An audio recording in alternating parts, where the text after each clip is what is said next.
It's no accident this has shaped the early days of election 2017.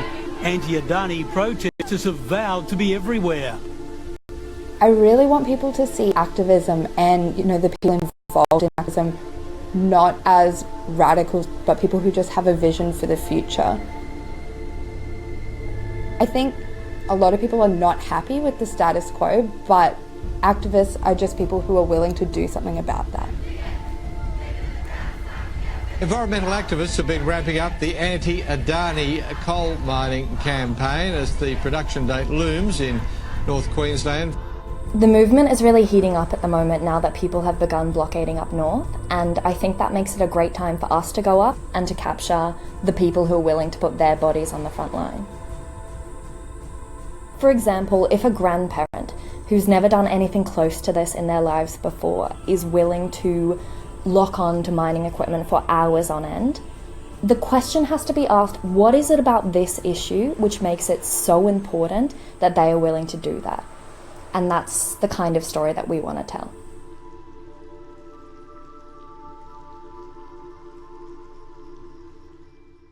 We come from the dreaming.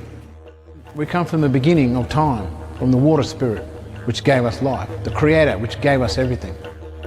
We are only here because of that. And we are here surviving on this planet, on this continent now, because we are Aboriginal people connected to that land. Once that land's gone, once it's destroyed, there's nothing. We'll cease to exist. 18 months ago, our people came together and said no to mining giant Adani. They want to dig up the Carmichael, the biggest coal mine in Australian history, on our country. We told them we'll not let them take away our rights and destroy our land, and to take their shut-up money and go home. They didn't listen. So in March 2015, we launched our public campaign to defend our traditional homelands from Adani's destruction. Our people have organised, we've rallied, we've joined together and let the world know about that we have here in Australia and in Queensland, and the tremendous task that it is to take on a mining company when we know that the legislation in this country is stacked against us. We took our fight to the community, to the media, to the parliament. We alerted the UN to the trampling of our rights. Over 100,000 people stood with us. Our supporters helped us to travel to the boardrooms of the world's biggest banks so we could get the message to them in person that we do not consent to this devastating mine and that it's bad investment and that they should not fund it. Many banks ruled out supporting Adani. We met with Standard Chartered. They came out and said publicly they will no longer be funding Adani or any part of the Carmichael. We also met with First Nations people who share our struggle. They now stand strong with us. We know the disastrous effects the release of this carbon from the Carmichael mine would have on a global scale. In the federal court, we exposed Adani's lies about jobs and benefits and their disregard for us as people and for the things we hold sacred and dear. We showed how the Native Title Tribunal was duped by these lies and ran roughshod over our rights. But Adani are relentless bullies and are supported by the Queensland and federal governments. Today, they are still pushing to go ahead and destroy our homelands with their coal mine. They will stop our dreaming. Where will the song go? What will the song be? There'll be nothing left. We're showing up, we're stepping up, we're taking on the fight. The last 18 months has been the biggest fight of our lives. We are still here, and no still means no. Now is the time for us to stand stronger than ever, to step up to the fight. We're protecting Wangan and Jagalingou country from irreversible destruction, from complete devastation. We will continue to fight against the Adani Carmichael mine. Let's stay strong so that Adani and our governments finally understand when we say no, we mean no.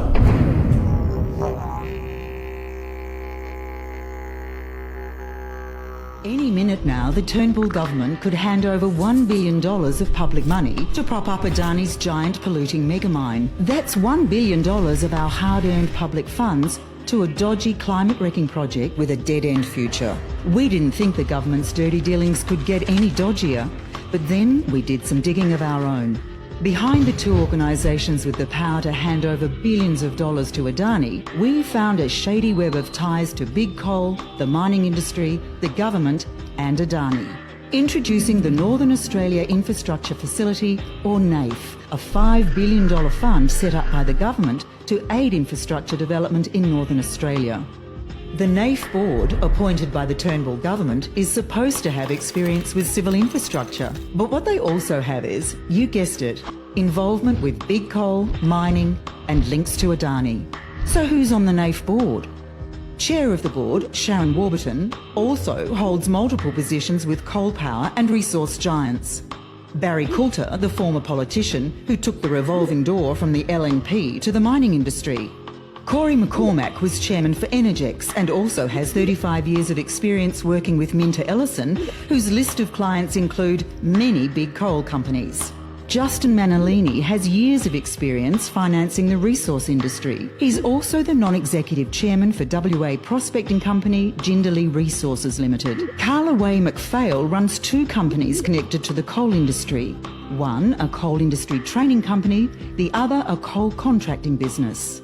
Sally Pitkin directs an organisation that recently hosted an event for Adani where its CEO, Jayakumar Janakaraj, was a keynote speaker. She's also a former director of EFIC, the government organisation advising NAIF on where it spends our $5 billion. EFIC is Australia's official export credit agency. It's supposed to deliver financial loans to a diverse range of Aussie exporters. In the last 11 years, EFIC has supported fossil fuel over renewable projects more than 100 to 1. Surprised? Two of EFIC's board members are former directors of major coal companies, and one is with the civil engineering firm Adani has contracted for the Carmichael coal mine.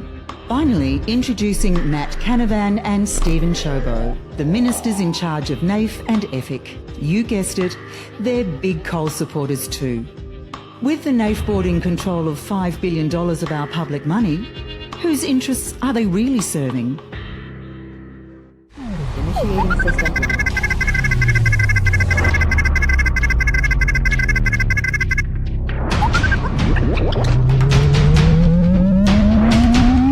System 1 loaded.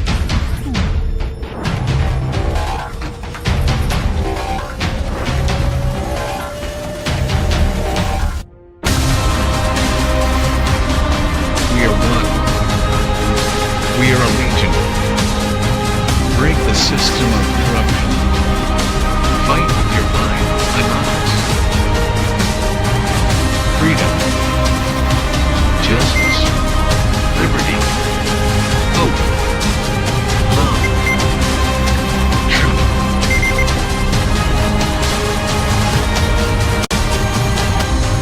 Anonymous.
Greetings, citizens of the world. We are anonymous. The Great Barrier Reef is the world's largest reef system and is composed of over 2,900 individual reefs. It has over 900 islands stretching for over 2,600 kilometers. The Great Barrier Reef is an extremely ancient, enormous host of living things, composed of living coral growing on dead coral dating back perhaps as much as 20 million years. Climate change is perhaps the biggest threat to the Great Barrier Reef. Warmer ocean temperatures put stress on coral and led to coral bleaching. The Great Barrier Reef has experienced 2 mass coral bleaching events in 1998 and 2002. Bleaching was more severe in 2002, when aerial surveys showed that over 50% of reefs experienced some coral bleaching. Sediment, nutrient and agriculture pesticide pollution from river catchment runoff is also affecting the health of the Great Barrier Reef. Now this ancient natural wonder is under an even greater threat. The Adani megamine has been given many of the approvals it needs, with the federal government pledging $1 billion of taxpayer dollars. They are not only going all in on coal, but fighting to kill renewables, and our hope for a safe future. A new report has revealed a horrific record of environmental devastation and criminal corporate behavior by the Adani Mining Company, currently seeking to build the $22 billion Carmichael coal mine and rail project right next to our Great Barrier Reef. Based on hundreds of court documents, the Adani files reveal a catalog of environmental catastrophes linked to the mining and energy giant, from the giant oil and coal spills, extensive mangrove destruction, to ocean pollution and tourism impacts. Adani will draw billions of liters of water from the Great Artesian and other precious basins for free, threatening farmers and groundwater. The scale of Adani's mine, the largest coal mine ever proposed, will have devastating and irreversible impacts on Queensland's groundwater resources and risk the pollution of local rivers. Adani's mine will extract billions of liters of groundwater each year, causing irreversible damage to groundwater systems and producing a permanent drop in the water table around the mine site. Adani's plans to drain water from the rare Manula and Melaleuca springs, both ecologically significant, being over 1 million years old and supporting native flora and fauna. Adani will not be charged a cent for the water they will consume, while the Queensland government has stripped farmers of their rights to appeal against Adani taking their groundwater. Adani's mine, rail and port project will destroy the ancestral lands, waters and cultures of indigenous peoples in the region. Adani does not have the consent of the local Wangdin and Jagalingou people. The native sovereigns of Australia strongly opposed to Adani. Adani have actively worked to divide the Wangdin and Jagalingou people to claim they consent to the mine. Sound familiar? NODAPL. State and federal governments have done Adani's bidding and rammed through changes to both native title and water laws to ensure their mine goes ahead. In the face of indigenous opposition to the mine, the traditional Aboriginal owners are fighting to defend their lands and culture from Adani and the Queensland and Commonwealth governments. They pledge to do whatever it takes to preserve their culture, but they can't do it alone. Only a big movement can stop this mine. We must protect the Great Barrier Reef while there is still time. #StopAdani. We are anonymous. We are legion. We do not forgive. We do not forget.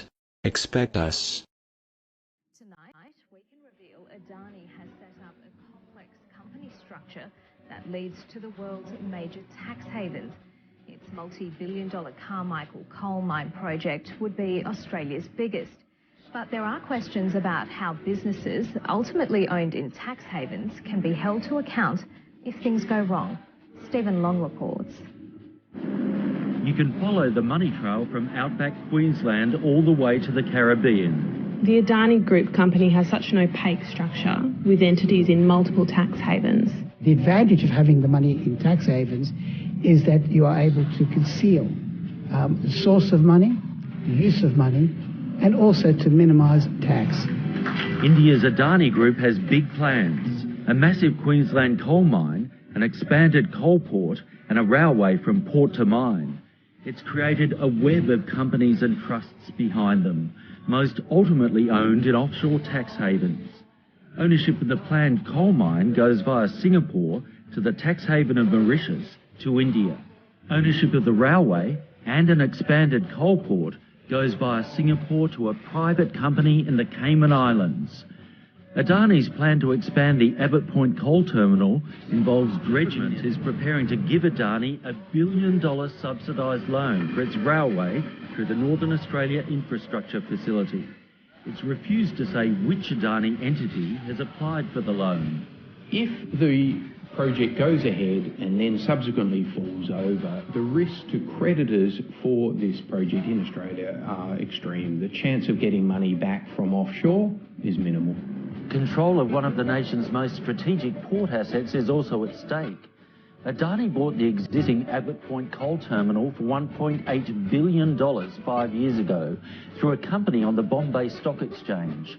But it's trying to transfer ownership to a Singapore company owned in, you guessed it, the Cayman Islands.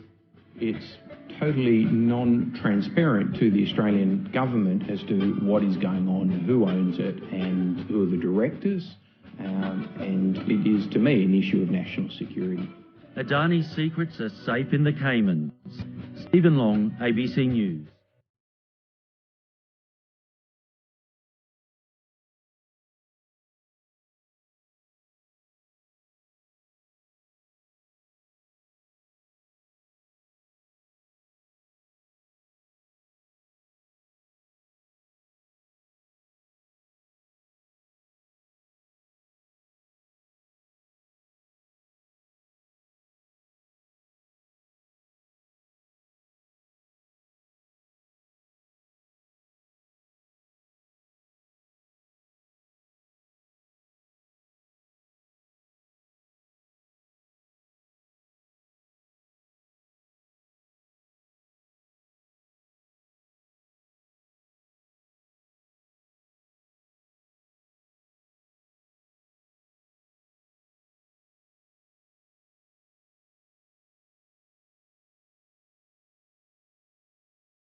us down.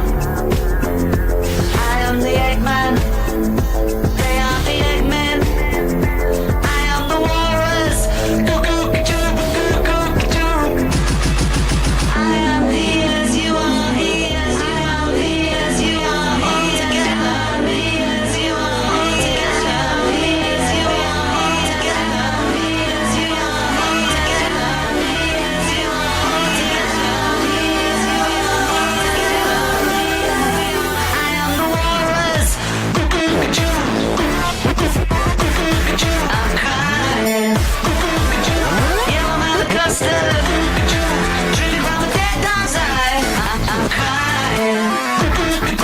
I am he as you are, he as you are, he as you are, he as you are, he as you are, he as we are all together.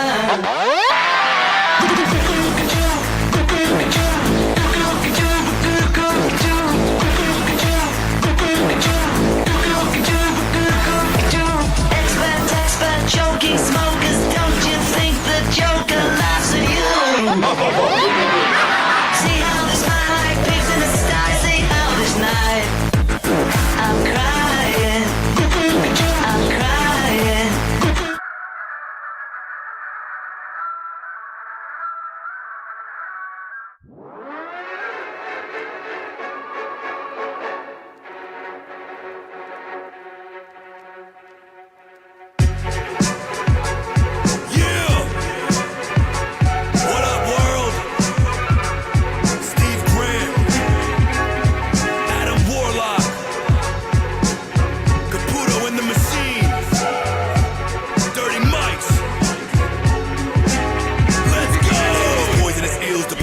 Destroying they steal, Freemasonic gargoyles, gargling oil that spills. We see the scales from the royal Draco, coil concealed. I'm loyal and real, spit straight from our tutorial field. Organic soil we build, the foundation of the gods. Round table of the squad, we down and we for the cause. Titans in this bitch, ground shaking when they walk face to face with these snakes that are now Satanist cause. We found the bases around the faces on Mars. Spit it loud, this is how our sound makes it to the stars. We came from out the underground, matrix in the dark. Step into the king, see if the crowds can be taken off. These cowards ain't gonna stop as long as they making a trillion. That's why you never see me change in front of the face of chameleons. United Nation peacekeepers ain't saving civilians. They force fucking the women and they raping the children. Society's full of shit, all that schooling, don't let them fool you. Rockefeller education programming kids like computers. 1903, brought out by voices that wanna use us, confuse us until the people left absolutely clueless. How to do this? Literally by brainwashing all the humans. Push Obama and Trump or murder the UN US. But the truth is deeper than scuba diving, the Arubas, even deeper than schools in tuna. Look at the coast of Cuba on the ocean floor, solving the mysteries of Bermuda. Arthur Curry, I'm speaking the octopus and barracuda. Mind seducing abusers, trying to rob us of the future. Welcome to the power cosmic, to the truth I introduce ya. Living a lie, but we can still change it if we choose to. This information is suture, so blasted like a bazooka. Knowledge is how I do to this lyrical daily ruger. Mind sharper than the razor glove sitting on Freddy Krueger. Let a Medusa hissing at these compassionate, driven activists, passionate savages. Spit these passages at these Baphomets. Respect the gravitas of these rappers, and yes, we ravenous. We the titans, these motherfucking tyrants are clashing with. Crashing to the surface of the earth like silver surfer beaming into a Bilderberg meeting and dispersing the demons. Who never heard of or seen these verbalist murderous greetings? These serpents are speaking, they reverse on the speeches. We are legion and we deleting what the cabal is planned. They see us, but they can't touch us cause we holograms. Human consciousness is uplifting as every thought expands. Feminine energy is the most powerful part of man. Not a damn thing these motherfuckers can do about it. The program is running heavy, but we pulling humans out it. They say the earth isn't spinning, but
guard against the acquisition of unwarranted influence, whether sought or unsought, by the military-industrial complex.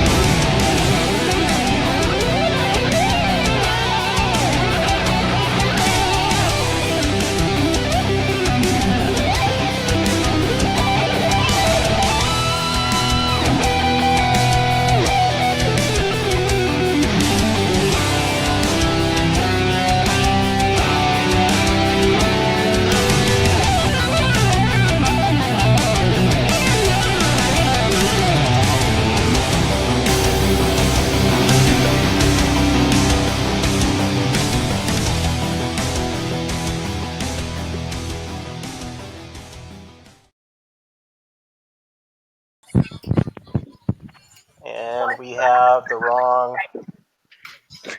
God, we have the wrong thing showing up. Oh, great. Is that deliberate or is somebody meddling? Oh, there we go. All right, and welcome to Anonymous Fights Back, episode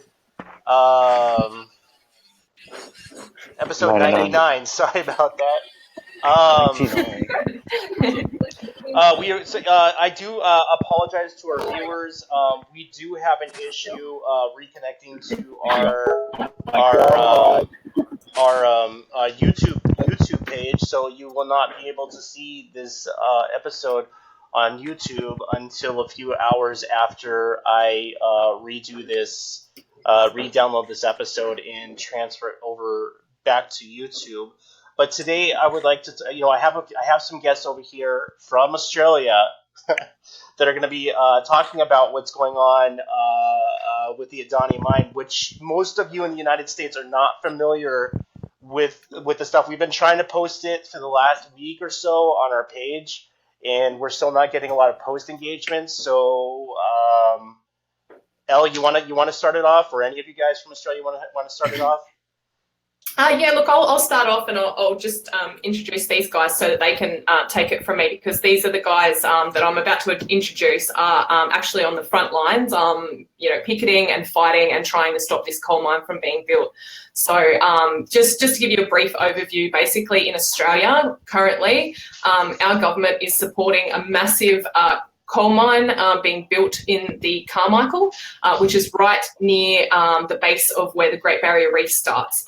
There is a massive, massive concern for pollution. They will decimate Earth in that area. They do not have permission from the native sovereigns. Basically all of Australia is fighting quite hard to stop this, but as the powers that be seem to manage to keep this quiet and not share it around the media, on the news, it seems as though nobody overseas knows. None of the water protectors from No Dakota Access Pipeline are aware.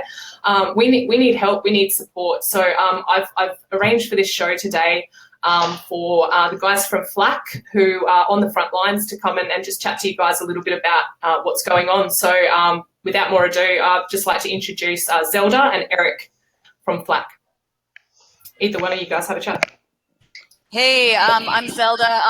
I'm actually coming to you from Melbourne. I'm at the Invasion Day rally. So I just want to acknowledge first up that today is Invasion Day in Australia, otherwise celebrated as Australia Day. It's a little bit like Columbus Day in the United States. So it's the day that the settlers have a great big beer and beef fest celebrating when the first fleet arrived in Australia. So the first shipload of convicts arrived here in chains. It was terrible for them, and of course it was terrible for the Indigenous peoples of Australia. So that's over 200 years ago. Indigenous mobs all around Australia are still fighting colonisation, are still fighting for cultural survival and for physical survival. And I'm here at the Invasion Day rally in Melbourne. The marchers have just come in. They've just been on a sit-down stop traffic strike around the city. Uncle Archie Roach, who's a fabulous songwriter and activist, has just been performing. And I'm just going to hand over to Eric now, who's up on the front lines. And just as Elle mentioned, the Adani Carmichael coal mine is also a First Nations struggle. It's also a land rights struggle. This is a long history in Australia of big resources companies coming into Indigenous lands making a big money deal with a small group of traditional owners, and then when the rest of the traditional owners say, no, hang on, we don't want this, you know, fossil fuel development on our country, the mining company goes, oh, no, we've got a deal. Well, they don't, and we are resisting, and we are doing that together with First Nations peoples in the Galilee. So that's me from Melbourne. Eric.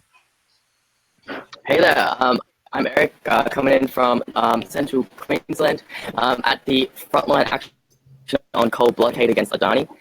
We have people coming through this camp from all around the country, doing direct action to stop work, stop Adani, to lobby politicians to pretty much, oppose the coal mine. And we've been going for about 6 months now. Things really kicking up here, and more people are coming along. Should I explain some of the campaign strategies now, or are we going to go?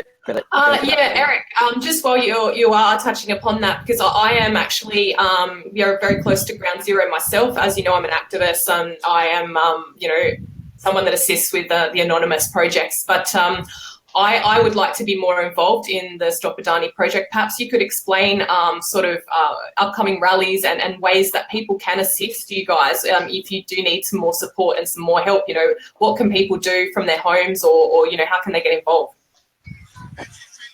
Yeah, I'll start off, and then I'm sure Zoda will also have something to say about that. But so in the Stop Adani movement, there's sort of 3 main groups-ish that are doing work for this. So there's a big one, which is like a alliance of NGOs and grassroots activism, which is called Stop Adani, pretty simple. And then there's the Galilee blockade. So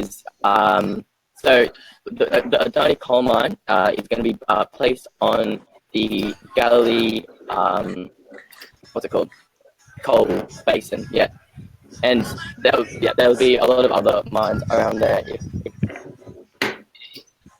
It's kind of doing action around that location there, and then frontline action on coal. It's doing what I described earlier. So if you just sort of are pretty busy and have a job and that kind of stuff, you can see what your local Stop Adani crew are doing. There's a lot of that happening all over the country with grassroots groups doing stuff like to oppose the mine and that kind of stuff. There's also if there's no local groups in your area for you to start up one. But if you're around Queensland, or if you're just in the country or anywhere really, you can come to the camp. We have a process for that. There's an online pledge that you can do. At the moment, we have a vouching process because the camp isn't open. That will be. So I might jump in and add some stuff there. Eric, you're breaking up a bit, mate. Just to give folks some context, Eric is sitting in a really hot caravan in the middle of the bush at the actual Adani blockade. Awesome. And the folks there have been just amazing. They've been locking on day after day after day, stopping the coal trains getting to port, stopping Adani headquarters operating, stopping the conveyor belts from loading coal. It's really dramatic, peaceful, direct action. So folks who want to engage in that, and you don't have to be one of the people who locks on. There's a whole support team, people like me who are not locking on and who are there getting media out, cooking for the camp and all that stuff. So you don't have to be a lock-on person. We need all kinds of people at the camp. The process is go to frontlineaction.org/pledge. So our website is frontlineaction.org. And that'll get you through to how you can join the camp. It'll also get you through to links of how you can donate. And, $5 a piece from everyone listening to this would probably help us a lot. So even if it's only $5, folks, jump on and chip in. That would be awesome. And share our Facebook, Frontline Action on Coal. That's another really basic, easy thing that people can do from wherever they are. Jump on, like our page, support our posts, and share them. There's some kids and old people, grannies, everyone doing incredible direct action on the front lines right now to stop this horrible, dirty coal mine on Aboriginal land. Yeah, I think the knitting nanas were getting involved in everything, weren't they? I might have seen the other day. That's right. They came up and hung out with us and told us some stories and came to some actions. That's awesome. As a water protector, I definitely, I've posted. I know when there was a man and woman that shut down the coal trains there for a little bit in Queensland, maybe 2 weeks ago. We definitely tried to get the word out as much as possible. I'd like to just kind of, I don't want to interrupt or anything, but I just want to throw in this to people. Look, we can argue whether oil is a dying industry. Coal is a dead industry. Yeah, right? for sure. We don't need it anymore. Unlike, we could argue that, we still need oil, fossil fuels to run electricity, blah, blah, blah, blah, blah. We can almost have that argument. With coal, besides the companies that are making the money off of it, there is no benefit to the people. We don't need that technology anymore, especially not into the Great Barrier Reef, where we're down to it's gone in most cases. We're down to having to rebuild it at this point. We don't need this mine there. It's going to kill a lot of the fishing. Yeah. It's so true. If the Great Barrier Reef completely dies, I don't believe it's ever going to come back. This is really bad. It's going to affect global warming as well. It's like part of the Earth's cooling system. That's part of it. We can't, the reef belongs to the world. I mean, it's a great natural wonder of our Earth, and I think that's why I reached out to you guys overseas. It's like part of Australia and the activists cooling system. Amazing, that's part of it. We can't the reason, but I just thought, this is a global fight, and after seeing them succeed in getting that dirty pipeline in for in South Dakota, I just think it's something we should all be fighting. None of us want coal and oil. We all want renewables. We all want a green future. So I think we all should fight this together. Every time they try to build a mine, no matter where it is, we all should fight. Yeah, absolutely, Elle. Yeah, it's a global problem and it needs a global solution, and that global solution is us, it seems. Yes. So that folks know, the Barrier Reef, 50% of the coral is dead. So dead means dead. It means it's not coming back. It's not able to reproduce. It is dead. And the reef is now bleaching again. Now, normally bleaching doesn't start, if it starts, until March. So the reef has already started to bleach again. So it looks like we're in for a third year of a major bleaching event. So this is it may be too late for the Great Barrier Reef, but it's something we've discussed, and it's I think that everything that we've done cannot be undone. We just have to stop destroying it at the same time. So you can transplant reefs, like the reef that's there. We can rebuild.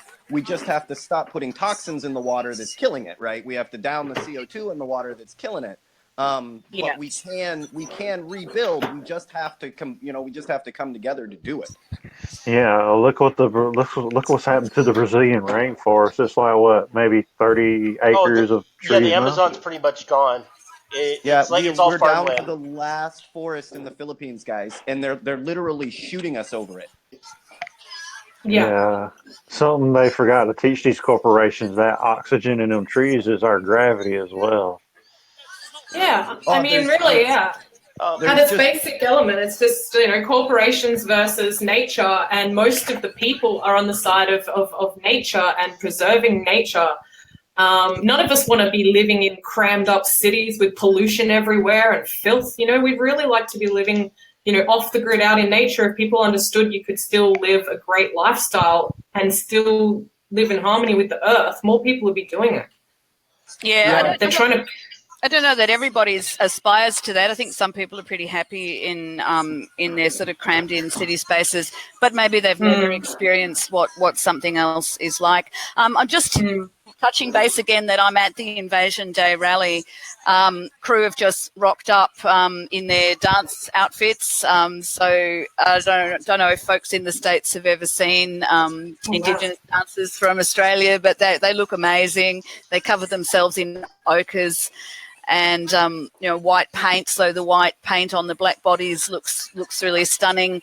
Crowns of leaves, spears, and draped in the Aboriginal flag, which is black, red and yellow are the colours, and they're carrying signs, "No pride in genocide." And I mean, the part of the genocide in Australia it's always been about extracting resources. It's been about massacring Aboriginal people to get access to the land, and whether that was for cattle and sheep in the early days, and now it's not your direct kind of go out and shoot people massacres. Now it's a more indirect kind of cultural genocide that goes on, but it's still ongoing. And this struggle for global harmony and for what we call climate justice, First Nations people are right in the middle of that. You just mentioned the Amazon. Well, the Pope's just been to Peru and spoken to the Indigenous folk in the Amazon and said, this is all wrong. Capitalism and greed are destroying your forests and therefore your cultures and your lives. So we've got direct parallels to that in Australia. The fight to stop Adani is a fight for climate justice. So it's a fight for the rights of First Nations peoples, and it's a fight for an end to capitalist exploitation and greed that just want to kill everything. They just want to kill everything. Yeah, that's all they know how to do. I have a question real quick. We've, really pushed and recently changed Columbus Day to Indigenous Peoples Day. Is there any push for that I'm in New Zealand at the moment. I haven't heard anything, like that here. Is there any push for that in Australia to move it away from Australia Day and try to incorporate, that we're in this together, that, the Indigenous peoples were here first? Is there any push towards that? There sure is. There sure is. Thanksgiving, kind There of. sure is. Yeah, change the date. Yeah, we are fighting that. Sorry, Zelda probably can explain a bit about that as well. I mean, I've been trying to push that agenda. As you know, they're trying to keep it quiet. It would be nicer if we could choose a day that would unite us all. But we're getting a lot of resistance. Zelda, I don't know what you want to say about that. It seems we're very divided on the issue. Most Australians apparently don't really care when Australia Day is, as long as we have one. So people are used to having this national holiday where, as I folks get to can drink, I don't care. Beer and hot dogs is what matters. Pretty much. But of course, for the First Nations peoples of Australia, it's hugely wounding to hold a national celebration on the day that the invasion of this country began, especially when there's never been a treaty, there's never been any kind of settlement, there's never been recognition of the massacres that happened. And I mean, just even this century, some of these massacres that she's talking about they happened in the 1960s. Right, there's these aren't not so long ago. History, correct? Where people have been brought up on charges recently for things that were completely legal at the time. It was not illegal to shoot an Aboriginal because they were on your land. That was their land. But I think it's important to realize this isn't ancient history, right? We're talking less than 100 years. That's right. And people are still dying in custody. Aboriginal people are still dying in custody at a really alarming rate. And even when the police can be shown to have contributed to the death by failure to give medical attention or by, in fact, beating the shit out of the person, no police officer has ever been prosecuted over an Aboriginal death in custody. And we're talking hundreds and hundreds. Yeah. There was a young man that was killed in the back of one of the police cars. And for people that are in America, their police cars are a little bit different than ours. So it looks kind of like a kind of car, truck, van with a dog kennel in the back. Normally, they're required to like follow driving rules and all of this. What the police were doing was handcuffing people in there, right, and then playing a Dukes of Hazzard, right? You know, shaking the truck around, stopping quick to bang them around on the inside of the truck. Well, in doing that, they broke several people's necks and killed them. None of the officers that did it were prosecuted because they were Aboriginal.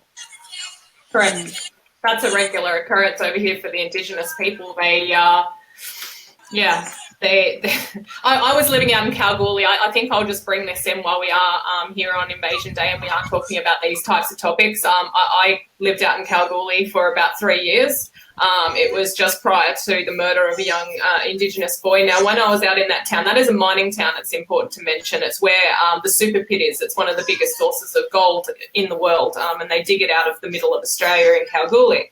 Now, the Indigenous people out there are still speaking the lingo, but they are in dreadful, dreadful poverty, and all around them are wealthy miners that are making bank out of, these mines. Now, that town is just outright racist as you can get. I'm not saying everybody in the town is racist, but they are openly racist, and the way that they speak about Aboriginals as if they should all be dead. It is awful. So basically, just before that massacre, I was actually a member of a page called Kalgoorlie Windwine, and they were actually talking about vigilantism and how it was appropriate to be able to kill Indigenous people. Not long after that, a young Indigenous boy was murdered for the theft of a bike, which in fact he didn't steal, it was somebody else. Now, we got all of that info to the press at the time, and I do believe the town was put under extreme scrutiny, but it's important to mention that the man that murdered that Indigenous child got 6 months in prison. So that'll give you a little bit of an insight about what goes on with Indigenous people in our country. And as an Indigenous person myself, it breaks my heart. Well, and he didn't go down for murder, and he didn't go down for manslaughter. He went down for dangerous driving. It's like he deliberately drove into a boy on a motorbike with a great big four-wheel drive. It was very eye-opening for me to see. I mean, America has its version of racism. The deal was Australians weren't racist against African Americans or against Native Americans. So for that moment, they assumed that I was somehow in the in-group. And the things that people would say, if there was an Aboriginal person there, if there was an Indigenous person, maybe 50-50, they wouldn't say it to their face. But most of the time, as soon as somebody walked away, people would say, just insanely racist things. I won't even get into specifics where you did have the feeling that nobody is going to prosecute you if you murder an Indigenous person. It's already, they're already trash. I don't care. And basically, I saw the same things in North Dakota, on outside of reservations, inside of African American neighborhoods. I don't know how to explain to people. It's the same story. It is. So we've got a long way to go.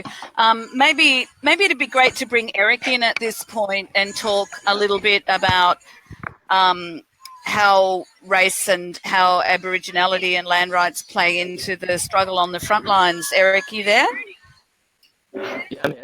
Yeah. I know it's very sensitive. Yeah, of course.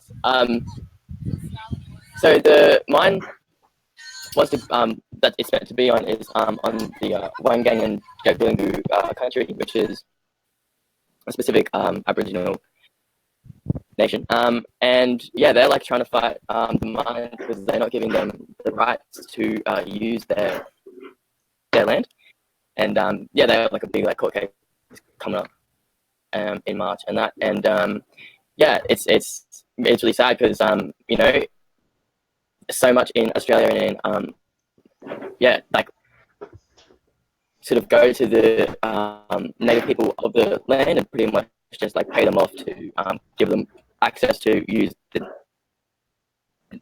land. And it's quite disgusting because these people have grown up in poverty because they've been oppressed by the state and by capitalism, and then someone comes along and if the sort of situation is that there's going to be a mine there, and there's it's pretty much said and done, you can't really blame them for just finding a way to have a few more bucks so they can feed their family and send them to school and whatnot. And it's disgusting.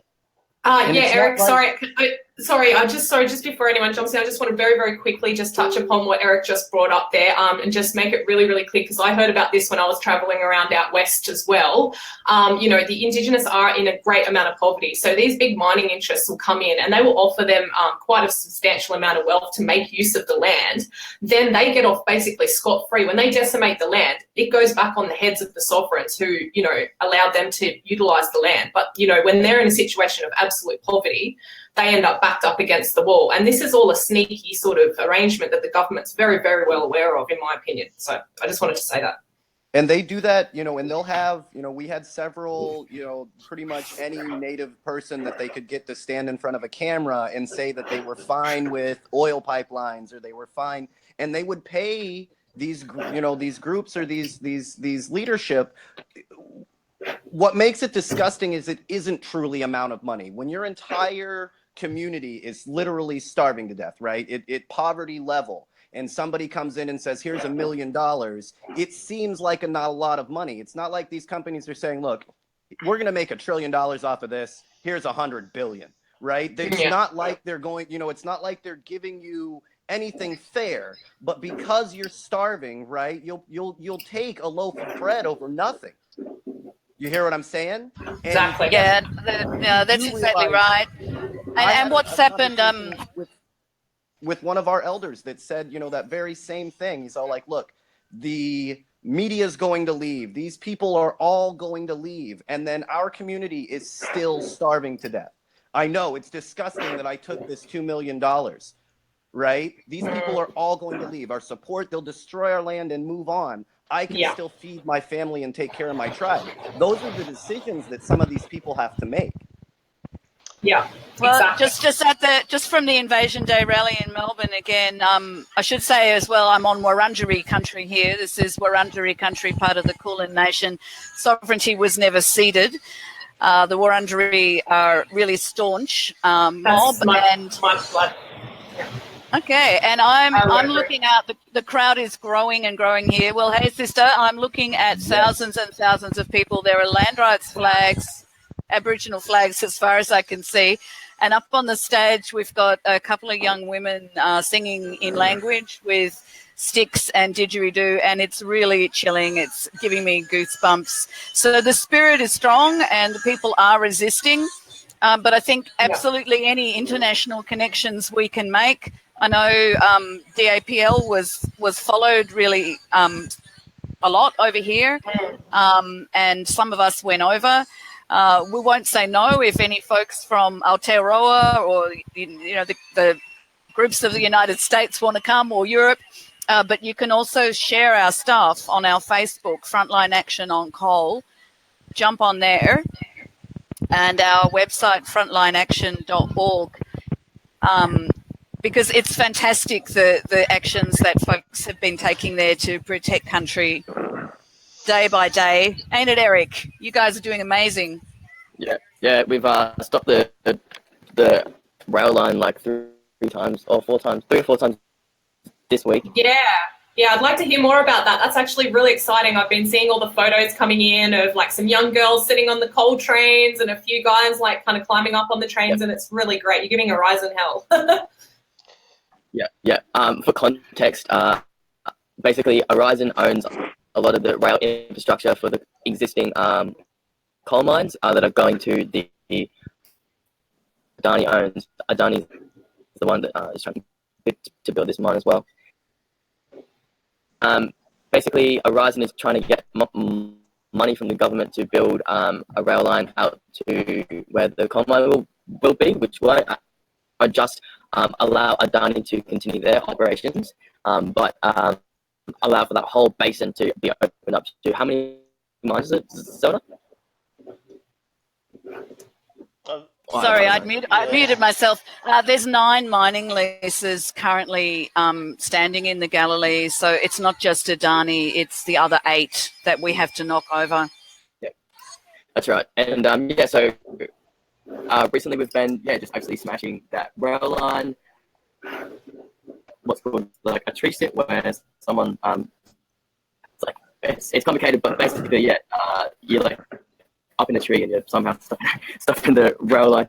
And then, yeah, we had, so one girl do that, and then when the other two were waiting and got onto a coal train that was heading to the port, and then stopped, and then, yeah, so the rail line continued to be stopped. And the next day, two girls went, and there was a barrel full of cement that they were locked onto. So there's like, they had their arms sort of in like a pipe in the cement that the police have to sort of cut them out of. And yeah, we stopped the rail line for ages this week, and we're not going away anytime soon. Excellent, excellent. I hope that I'll get my car very soon, and I will come out and join you guys when I have a few days off. Yeah, it's kind of weird. You guys were mentioning about resistance with online. I'm seeing on at least our page, I'm seeing people that don't normally visit our page are saying like negative comments on some of the videos that we posted. Like, that's no joke. Like, there's some definite online fucking resistance to what you guys are doing out there. Oh yeah, well, big time. I sensed that the minute I started trying to promote this, and so sorry guys from Flack. It's just important to note that Anonymous, you know, the system doesn't like us, the government don't like us. It's obviously because we're constantly in the way of their corruption. But yeah, they pay people to come and tear us apart, basically. Well, we think that's what's happening with us as well. So there's a couple of Facebook pages that have been put up specifically to defame us and, in fact, incite violence against us. I think I shared one of those with you privately earlier. And we think that those are paid operatives. We think they've hired, you know, PC people, not PC, PR people, media and comms people to do that. We're getting a lot of negative comments on our own Facebook, and most of them are not local people. Most of them, they're from all over the place. So we ban and delete them, but they just pop back up with a different username. Yeah. You know, we're all, you know, this is something that everybody that's in the online community faces. And honestly, I'm gonna be blunt here, guys. Fuck them, right? Like when we have. Well, that's right. I mean, they wouldn't be resisting us. Yeah, like first of all, your enemies will never fight harder than at their very, very last. And when it comes to coal, when it comes to fossil fuels, we're starting to get to the other end where you know, where people are buying more solar and investing more in solar than they are in fossil fuels. If they don't get these couple of contracts for these mines done soon, right? 2020 is coming. They may not ever be able to get them done, and they feel that, right? It's dangerous to them.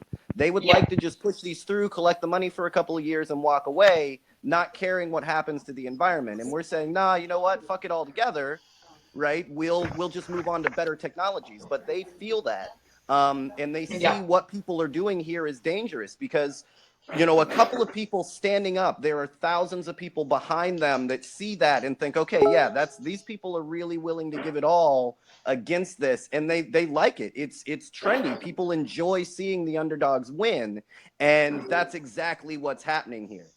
There comes like an entire like part of it that they have to try to undermine us online, and we just have to keep moving on. If we get 1,000 likes and 4 people on there that are saying stupid stuff, whatever. There's always a couple of people that are gonna say something. Zelda here again from Frontline Action on Coal. The other thing to remember, Taryn, is that change doesn't happen on Facebook. Change happens out in the real world. And that's where Flack excel. So the other day we put a woman up in a tree. So she abseiled up into a tree and connected her platform to the train track. So she stopped work. She stopped the coal trains for 6 hours, something like 6 hours. Immediately that she came down, there were another couple of people ready to jump on one of those stopped coal trains and stop the whole lot of them from moving on. So that kind of coordinated action really took them by surprise.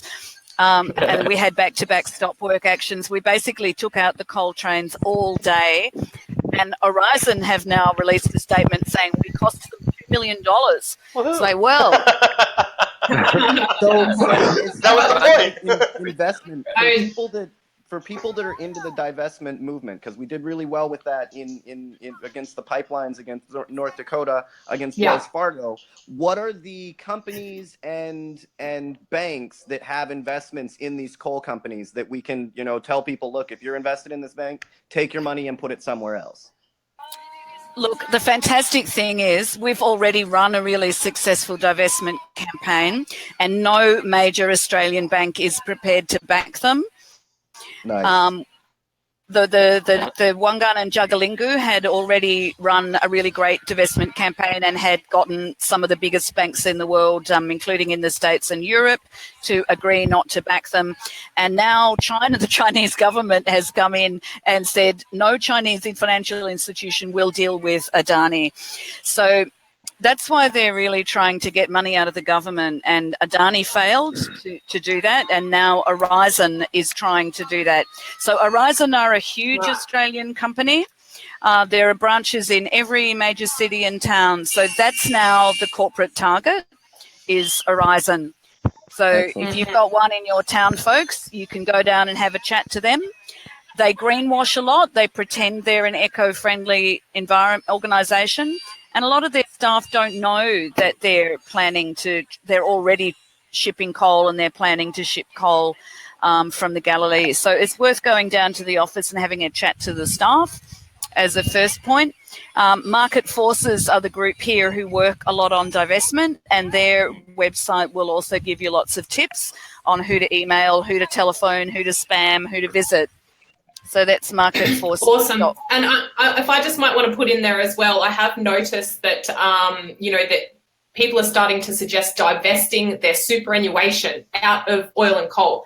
That's something that I'll be very, very shortly doing. I think that can't hurt. You know, if you're allowed to, have an input into where your superannuation goes, make sure that they know very clearly that you do not want any of that money invested in coal or oil. Yeah. Yeah, like the one thing that it's so odd that we just figured out that we can do this, but the one place that these clowns truly understand is their wallets, right? If you want to stop something, take the money away from them, and these companies will do anything, including the right thing, to keep making money. But we do have quite a bit of power in the people just organizing. You can put your money anywhere that you want to. Right? Put it in green technologies and take it out of fossil fuels. And eventually they'll start buying green technology because that's where they see the money's at. Yeah, correct. Absolutely right. And Market Forces have lots of info on which are fossil-free banks, which are fossil-free super funds, and make it really easy for you to do that change. So I divested, it was only 3 years ago. As you say, Taryn, it's only quite recently that we've realised we can do this. But yeah, not that I have a lot, but what I have, I've divested, and it feels so great. Well, and that's what all of the movements that are going on at the moment are people-driven movements, are on our level, are on the grassroots level, and it is thousands of people taking $10, $20, $100 makes a big impact, and that's what we've been able to really do. And it's not that somebody takes 10 million out; it's that everybody in a town takes their $10 somewhere else. Right? Yeah, and it adds up to be a lot. Yeah. Yeah, it adds up really, really quick. But for some reason, until real recently, we just realized that we have that kind of power. But now that we realized it, we can really do some stuff. It's not even that you have to go to the bank anymore. Most of this stuff you can do online from the app, right? I'm just taking my money and putting it somewhere else.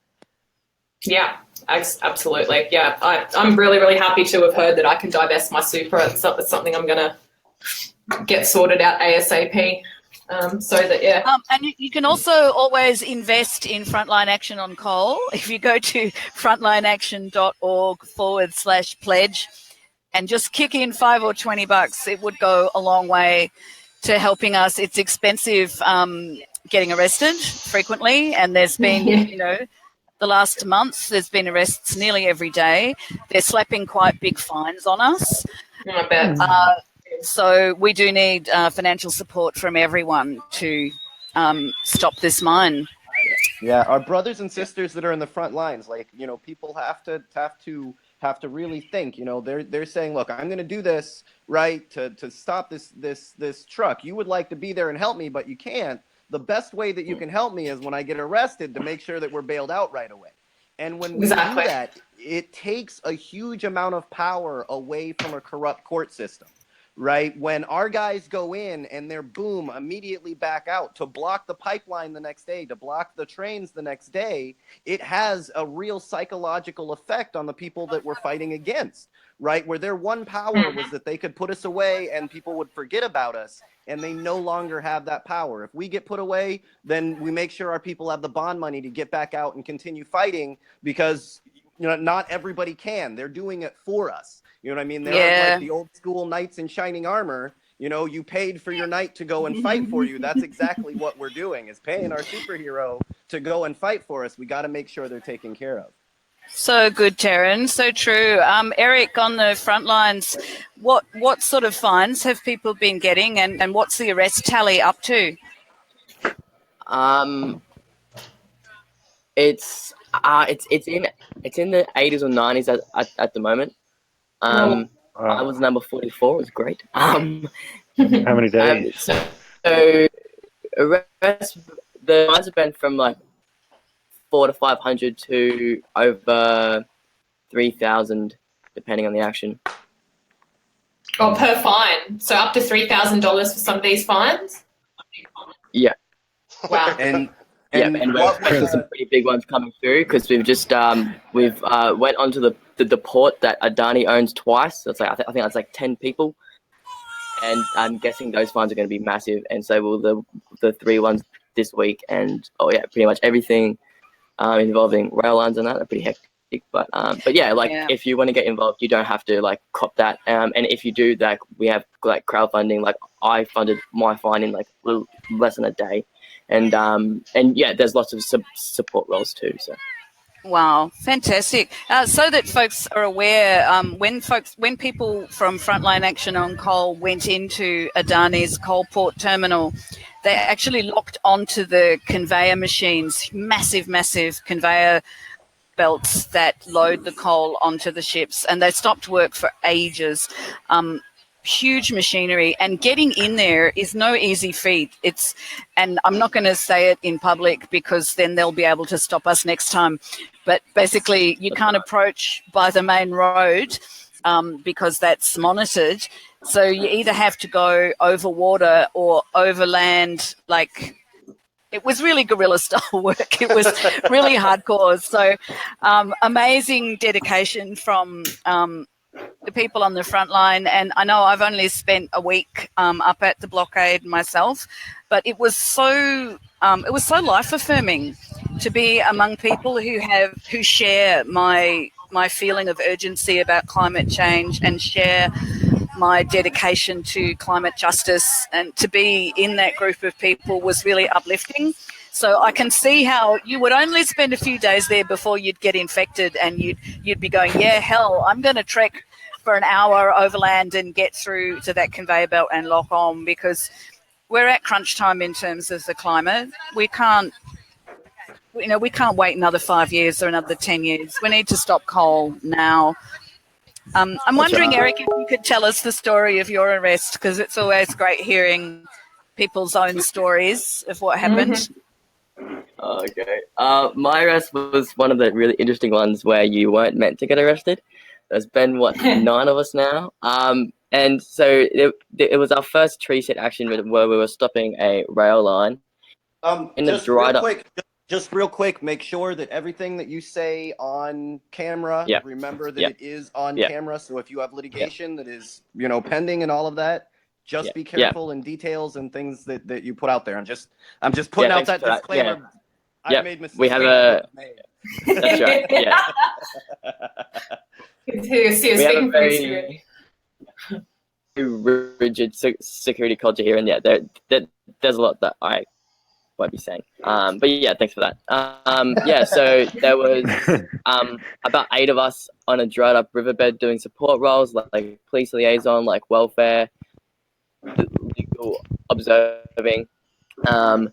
And anyway, it was really complicated. Cops didn't know what the fuck was happening. They were so confused.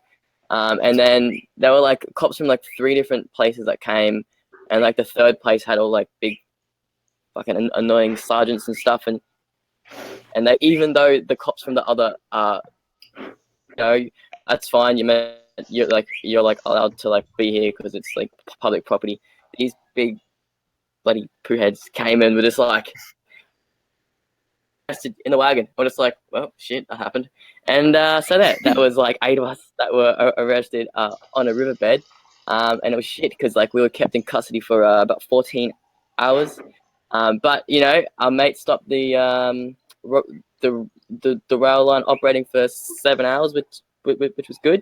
Did a lot of damage. And yeah, basically for trespassing on a rail corridor. Even though we riverbed. And well, so it's public land until they decide it's not, basically. So it's public land, but now we don't want you here. So guess what? It's a rail corridor, and you're all going to be arrested. The sad thing was that the fella up the tree got left all by himself for quite a long time, but he was staunch and he stuck to his post, and he stopped work for, was it 6 or 8 hours, stopped the coal trains rolling. And I guess we're going to persist. We're going to keep doing that until they give up, because as Taryn said, coal is a dead industry. There's no future in it, and worse than that, there's a really catastrophic climate future in it. It just has to stop.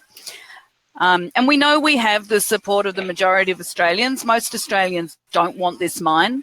What's going on in Australia, though, is that our governments are pretty much owned by the fossil fuel industry. The fossil fuel industry make massive donations to both our major political parties, and all their sort of private dinners and whatever perks the politicians.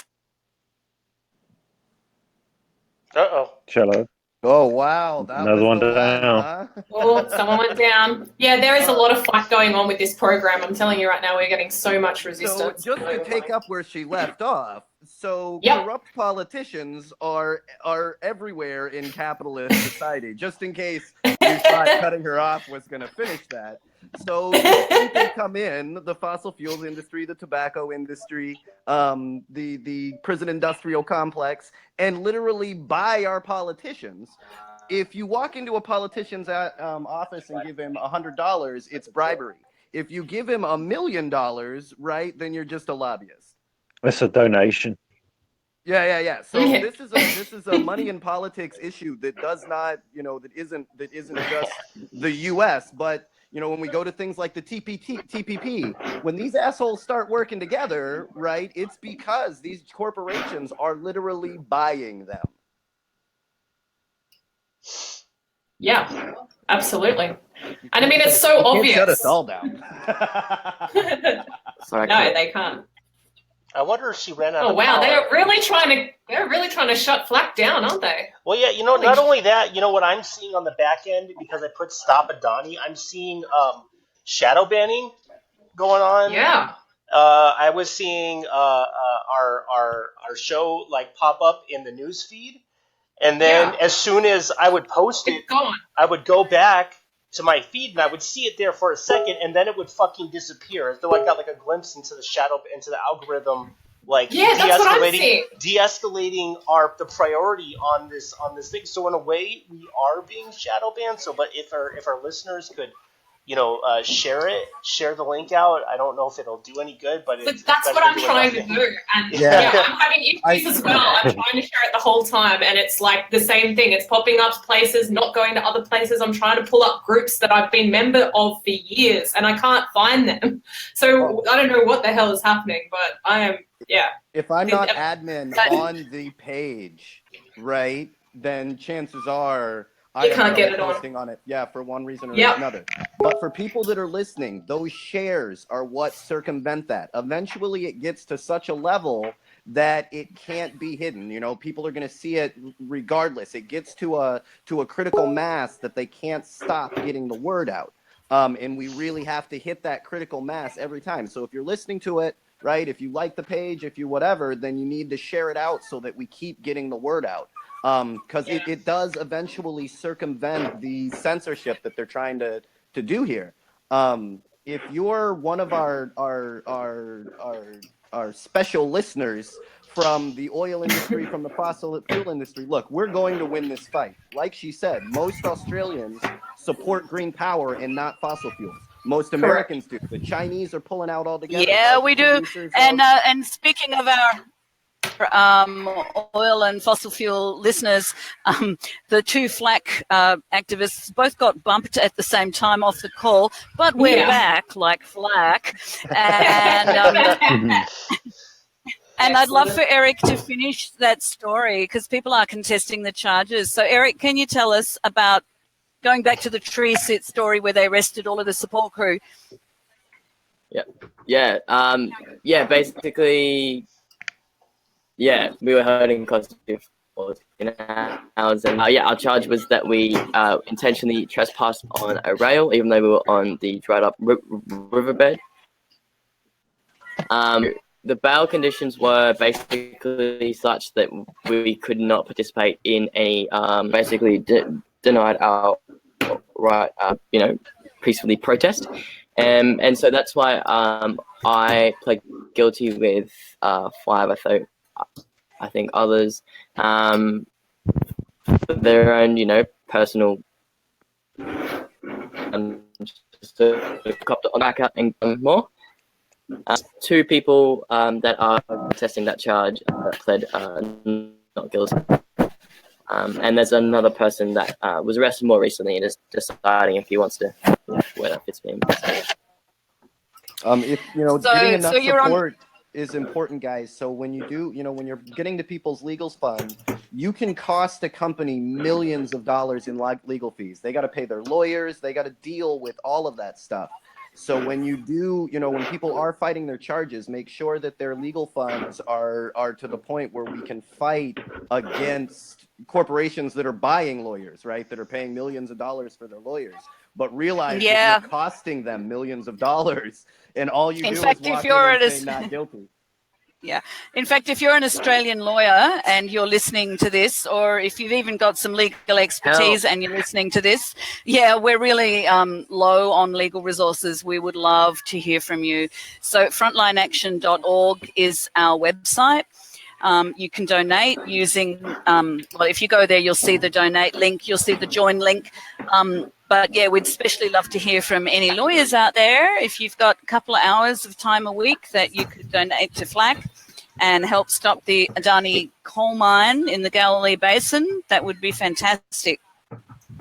Yeah, you can even just probably email FLAC with flaccoal@protonmail, or you can message us on Facebook at our Frontline Action on Coal page. And you'll get through to me. Hey. Excellent. I was gonna say, as soon as we started, is that we all of a sudden have people from Queensland posting shit on the video that we posted, saying that our video that the mines will not affect the coral reef.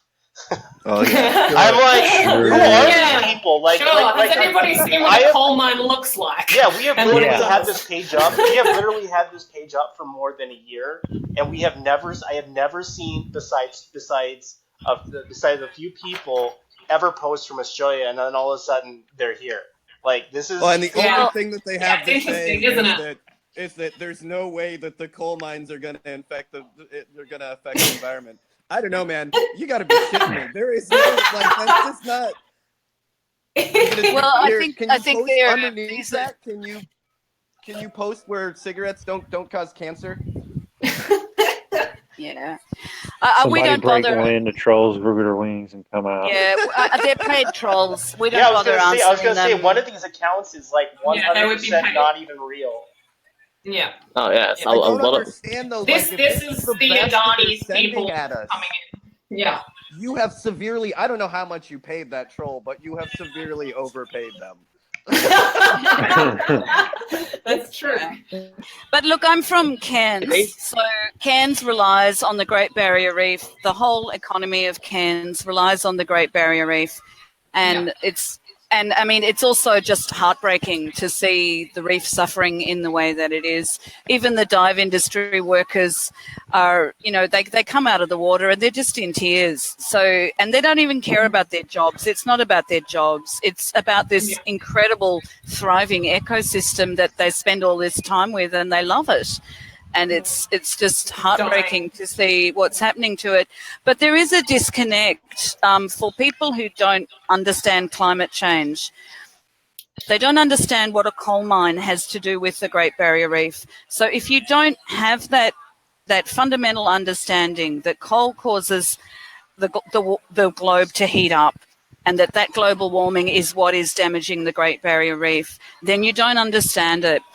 So, and Adani, of course, are playing on that disconnect, that people are going, well, what does a coal mine in the Galilee Basin have to do with the Great Barrier Reef? It's 500 kilometres from the coast. So they just haven't made that basic connection that coal equals more CO2 in the atmosphere, equals more global warming, equals more coral bleaching. And it's more shipping. It's more shipping of the coal past the Great Barrier Reef as well, isn't it? I mean, the government has been like ridiculous in the fact that even in Weipa they built a new port to ship more coal past the Great Barrier Reef. I mean, the government just continues to do things that endanger this reef every step of the way. It's not just Adani. The oppressors don't care. But think about this, and I think for everybody that's been listening and kind of seen what's going on with our trolls that are in there, think about this for a moment. They couldn't find a real person to do it. Yeah. Right? It's not like we have a real person on our site that legitimately is ignorant to climate change, right? They had to create a bot and pay somebody to do it. That's a really big jump from the times where you could get people to come on there and say something or, blindly go into it. Most of the people that are working in the industry realize that climate change is a bad deal, but they need the money. And I actually can't understand how, even if someone's being paid, substantial amount of money, I mean, how can you live with you? So this is going out to any of you trolls out there that are trying to oppose people doing this good work. How can you honestly live with yourself? You are part of the problem. You're a part of, this world slowly dying. And I hope you understand that, because one day you will, whether it's in this life or the next. And we're real loving Mm. and forgiving people, guys. You can do the same trolling that you're doing, the same game that you're playing. Imagine if you put in that same algorithm, right? If you made that same bot, and its only job was distribute messages of peace. Well, what what's his name told us is that they have already a lot of government agencies, are and with that, corporations have made fake profiles on social media for exactly like these kind of situations. They look real. They look like they have real friends, but they're really not real people. Yeah, look, I know for a fact that there was a show on Four Corners that was speaking about this, and this is just the Australian government. Let's face it, the United States is well ahead of us in hiring trolls and agents and people to mess stuff up. You guys know all about that. But, last year or the year before, I think it was, not the Abbott government. I don't think it started with them. I think it did start with Turnbull, and it is on Four Corners, and it's all about the government recruiting cyber hackers, basically, on their side to mess us up, anybody that's trying to do good. So, they're building up their own arsenals of people to try to stem this revolution of consciousness that's going on around the globe. The corporate powers that be are totally going to work. Yeah. Yeah. Your oppressor's trying to silence you is all. Yeah, well, it's obviously not working. We're all still here. We're all still at it. It is getting frustrating, though. I must say that on all the mainstream forums that it's so controlled, and so corrupt. I mean, these forums were created... Again, Elle, I think what happens in the world of online networking and what happens in the real world, you can't get the two mixed up. Like what happens in Facebook land is Facebook land. It's not real life. Real change is happening when people come out and put their bodies on the line, and that's what Frontline Action are doing. And for all the trolling that we've had and all the hate mail and so whatever that we get via our online presence, we've had a lot of support from local people. People come and drop food off to us. and all up and down the Queensland coast, people don't want this mine. So, when it comes to real life, we are on the ground and we are stopping Adani, and that's what's going to count in the end. That's true. Absolutely. I just think, I guess my opinion is, like, you're right, 100%, like, Facebook land is Facebook land. But in my opinion, right, the government or the powers that be have had television for a very, very long time.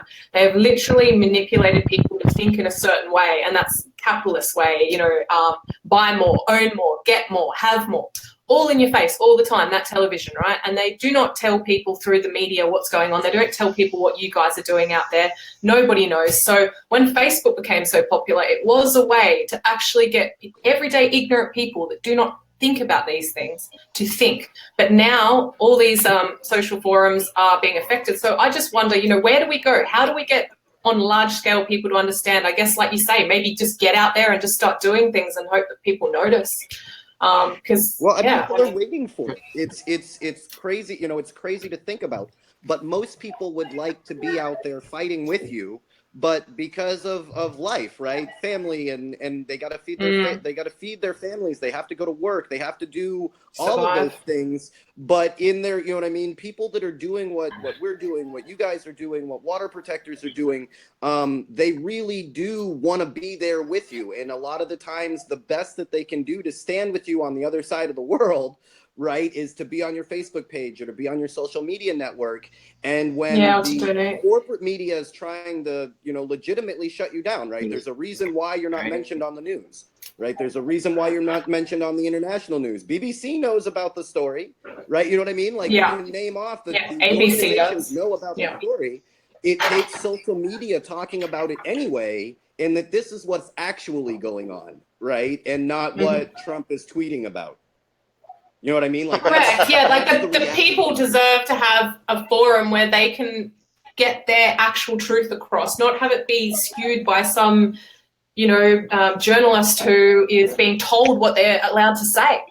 That's what worries me. And that's changed from from the corporate media, from the TV, satellite kind of media to social media and online internet. That's just, if you're going to get the truth, it's going to be from a live stream. Yeah, 100%. Oh, what's going on? Well, we always publish our own press releases. So even if mainstream media don't pick them up, we always publish our own. So you can stay in touch with what's happening on the ground to blockade Adani at our website, frontlineaction.org. So every action we do will be posted up there. You can read about the brave climate protectors who are up here on the front line and literally literally putting their bodies on the coal train lines to stop, to achieve climate justice in the end. It's not just Adani.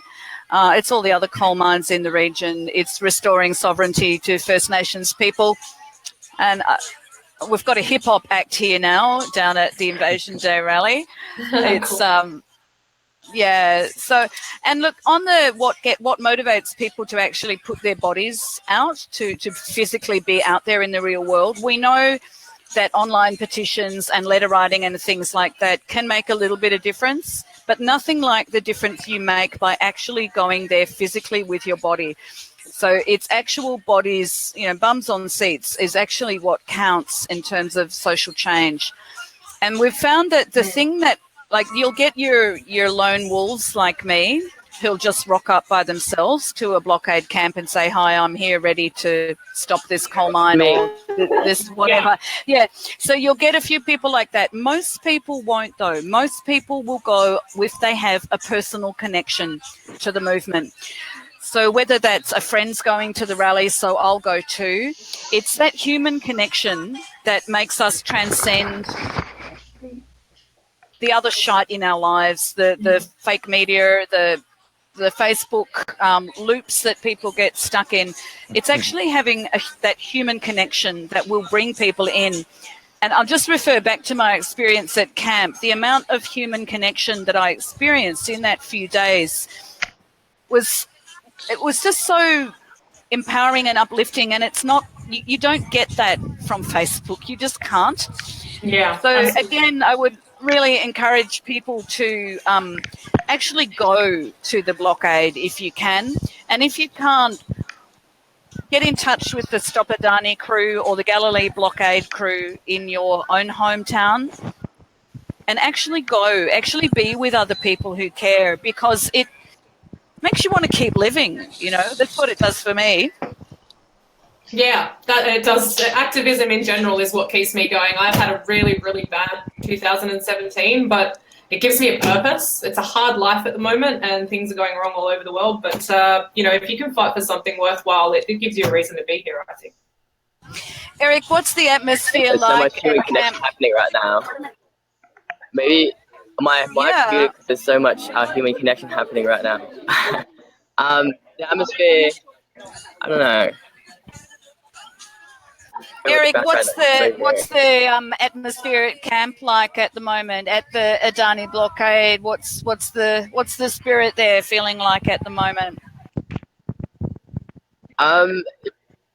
Pretty well, you know. Like this movement has gone so far. There's still like work to do, but yeah, people are still coming in from cities around the country, and yeah, we're just like having people flow through all the time.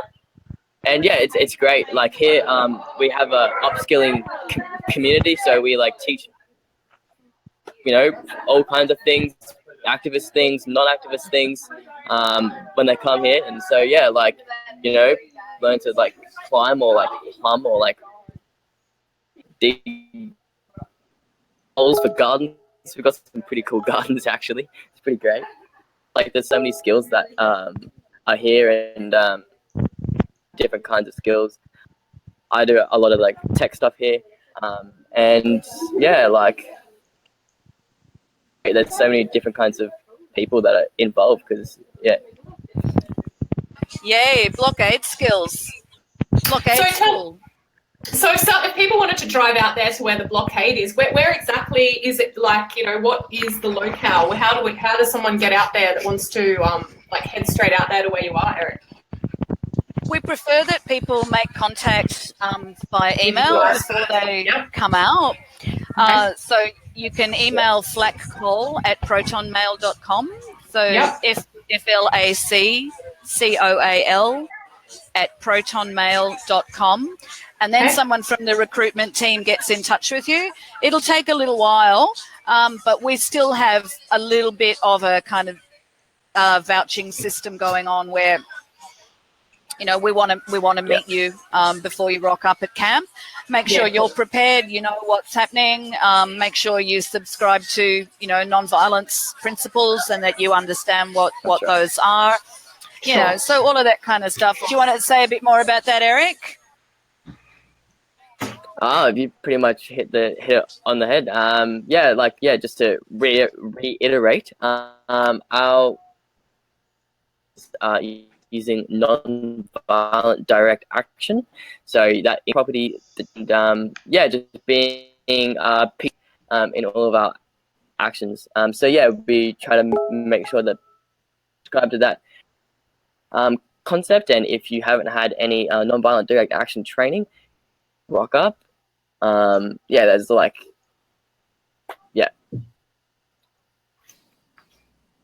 So in Cairns, for instance, when a group of Cairns people wanted to head down to camp, we held a session over a weekend for those people. Some of them, like me, have got a long history of involvement in non-violent direct action. Others were brand new, so we had everyone from people who'd never been to a blockade to people who'd done lots of blockading and direct action type protests. So we spent a weekend together and trained in all sorts of things, and made sure everyone understood what non-violence means. You get to role play stuff. It's fun. It's great for the human connection of the group.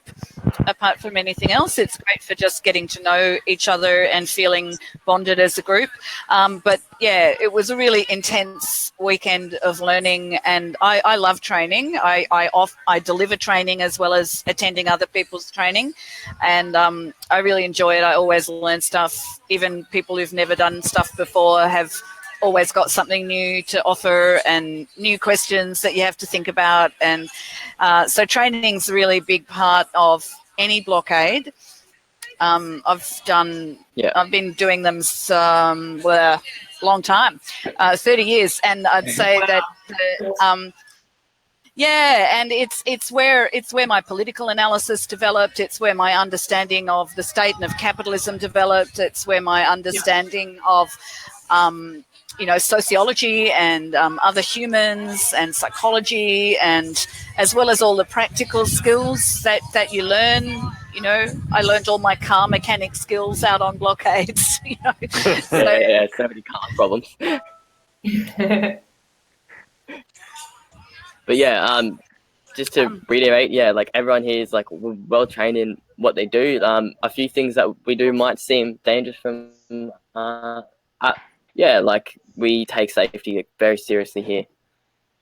Yeah, look, I have so much respect for you guys, and like I say, I've been doing a lot of online activism for 6 years. I have protested, but a lot of the time I'm in very remote areas, not always in places where I can protest. But being in Cairns at the moment and being right near you guys, and being as passionate about global change as I am, like I really want to get out there and help, and just stay involved with people like yourself and Zelda, so that I can learn more about getting out there and sharing my voice on the streets, or taking direct action, literally. So fantastic. Well, there is the STOPADANI Cairns group doing small stuff as well. Yeah, so I'm involved in STOPADANI Cairns, and there is a NAIF hearing in Cairns on the 1st of February. Okay. So this is NAIF is Northern Australia Infrastructure Facility. It's basically a coal mining slush fund that's been set up by our very pro-coal Minister for Northern Australia, Matt Carnarvon. So NAIF, again, that was the body that was asked to loan $1 billion to Adani to build the railway. And now Horizon have an application in to get $900 million to build this coal rail line for the Adani coal mine, or for the whole of the Galilee Basin, actually. So this is a really significant thing that the NAIF, there's an inquiry into the NAIF board, because the Greens senators could see, as we can see, that it's basically a coal slush fund. So there's a hearing in Cairns on the 1st of February. We don't know where it will be yet, but STOPADANI Cairns will be doing an action at that hearing. If you go to their Facebook page, STOPADANI Cairns, any details about that hearing will be posted there. But I can also contact you privately if there's something that's a little off the radar, that gets planned. Yeah. Thank you, Zelda, because I do have I work during the evening. I do have a fair bit of time off. I just work in hospitality at the moment. I've got time on my hands. I don't have my car at the moment. It's down in New South Wales. But as soon as I have that back, that also gives me a lot more mobility. But I'd certainly love to go to any protest at the hearing, or just any little actions that I can do, even if I can help get other people involved up here. I'd love to do it. Yeah. Awesome. Well, yeah, 1st of February, it's in the morning. We don't know where it is, but we're thinking of installing a slushy machine, because it is a coal slush fund. We thought we'd take in an Adani slushy machine and offer the NAIF board some Adani slushy. That's in a thermal great cola. idea. Oh my God, that is a great idea. Well, I better give you guys some funds as well. Like, I mean, these sorts of ideas are the kind of things that are worth people donating towards. I mean, clever little things like that will make the media pick up on them, even though, they might be all, being shushed at the moment. But I'm sure they would love to talk about a bit of a slushy machine being, out the front of the NAIF board meeting. Very clever. Something we could all. Well, I think I'm a stunt meister. That's my specialty. Yeah. Great. That's great. Yeah, because I do see that these little types of, actions do get, a little bit more, engagement when people do these sorts of things. So. Oh yeah, for sure. I think it's nice to show that we have a sense of humour amongst all of the doom and gloom. I was going to say, Kevin, remember when you guys had that shit flinger in Belgium, and then the whole world covered it? What? Oh, There was a French guy too that this I forget exactly what they were. I think fuel costs, and he dumped off like 8 tons of manure in front of their Parliament building. Awesome. Awesome. Hey, is there any live I love streaming going on or any video reports? Yeah, we're live. No, I mean Interesting. from the event. Is there any live streaming or video? From the blockade. Yeah, guys. Yeah, there is. So when possible, we live stream, we Facebook Live from the action. A lot of the areas that we're taking action in don't have any reception, and we don't have sat phones at the moment. That's something else we're fundraising for. So often we're not able to live stream the direct actions, but for instance, when we blockaded the Adani headquarters in Townsville, we live streamed that for an hour. So and you guys are, we, are live streaming from your phones or devices and just using the Telstra or whatever you're using? Yeah, that's right. We have better phones that we use to live stream.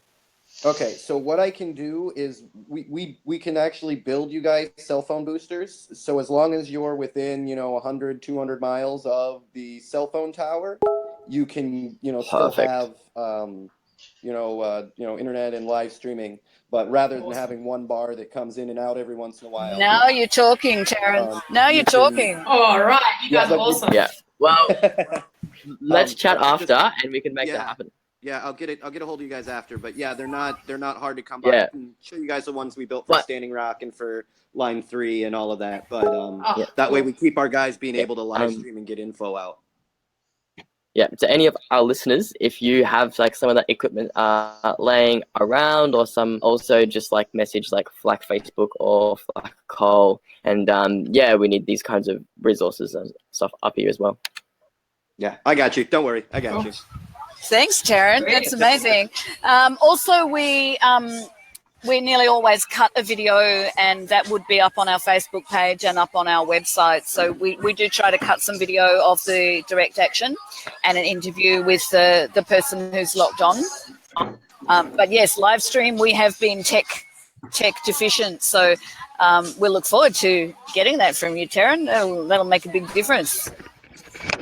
Awesome. See, this is good. This is why I think, this sort of engagement is worthwhile, even if, we're being handicapped at every turn. I think it's look, definitely guys, we are way smarter than these guys are. The best idea they can come up with is coal, all right? Yeah, that's true. Very true. Yeah, I was gonna say that was the cell phone boosters and the camouflaging. That was a like second nature. That was a game changer, guys. Yeah. And we built the ones that we build. We build them so they're solar powered. We got you. Don't worry. Woohoo! That's gonna make a huge difference to those guys out there. So that's awesome. It was a game changer at Standing Rock at Line 3, because a lot of these places, people don't, even on the reservations, they're out in the wild, which is why if it was the suburbs, people would be upset that you're trying to strip mine their grandpa's, burial ground. But since it's way out in the middle of nowhere, they expect that nobody cares about it, even though it's somebody else's land. But it does hamper us sometimes that we have trouble getting out cell phone signal and live streams. And with these little boxes, we just overwhelm that altogether. We were even able to overwhelm some of their jammers that they were using on us at Standing Rock as well. So, we got toys, but like I said, they're not there are 7 billion of us, right? And about 2,000 of the 1% of the 1%. They're just in minds and brain power. We are way smarter than they are. They come up with horrible ideas. War and coal. We can do this. Awesome. I love it. Good attitude. Can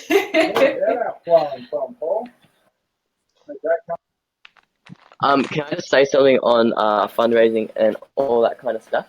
Yeah. Sure. So yeah, STOPADANI has a lot of fundraising things, but the problem is, if you give money to either STOPADANI or Galilee Blockade, that it isn't shared with Flack and the people up here. So just if you do want to donate to the front line, it's on Coal website, and just click on donate there. and that will come directly to us. Direct to you guys, rather than it sort of ending up in sort of wobbly places all around the place. That's right. Yeah. Yeah, I got the link up. Yeah, it's not that it ends up in wobbly places, Elle. It's that they're actually different organisations. So Frontline Action on Coal are a collective committed to peaceful, non-violent direct action. We're the people who are blockading Adani at the moment. STOPADANI.com is a collection of environment organisations, the big organisations who are funded, and because they're not funded, but they have charity status, and because of that, they can't participate in anything that might be deemed illegal, and they also can't promote anything that might be deemed illegal. So they haven't been sharing our work or supporting our work because they can't, or they'll lose their charity status. Galilee Blockade are another peaceful, non-violent direct action group who work in the cities. So if you're not able to come to the Frontline Action Blockade in the Galilee, you can still support, take part in some direct actions by getting in touch with Galilee Blockade. So they work in concert with us. They do things like sit-ins at Horizon's offices. They targeted a corporate target called Downer for about 6-7 months, and they won. Downer has now announced they've pulled out their contract with Adani. Great. So, yeah, now Downer the target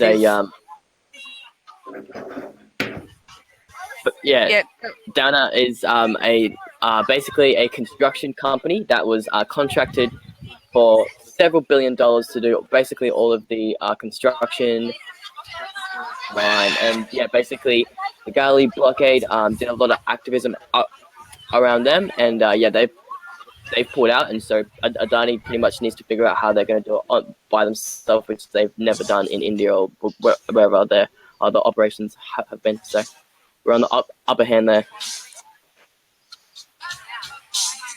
There's some doubt whether Adani actually intend to ever build this mine. We think that what they really want is the railway line, because they need more coal going through their port. Their port is in $1 billion worth of debt, and that debt is a $2 billion, is it? Yeah, and that debt is about to be called up.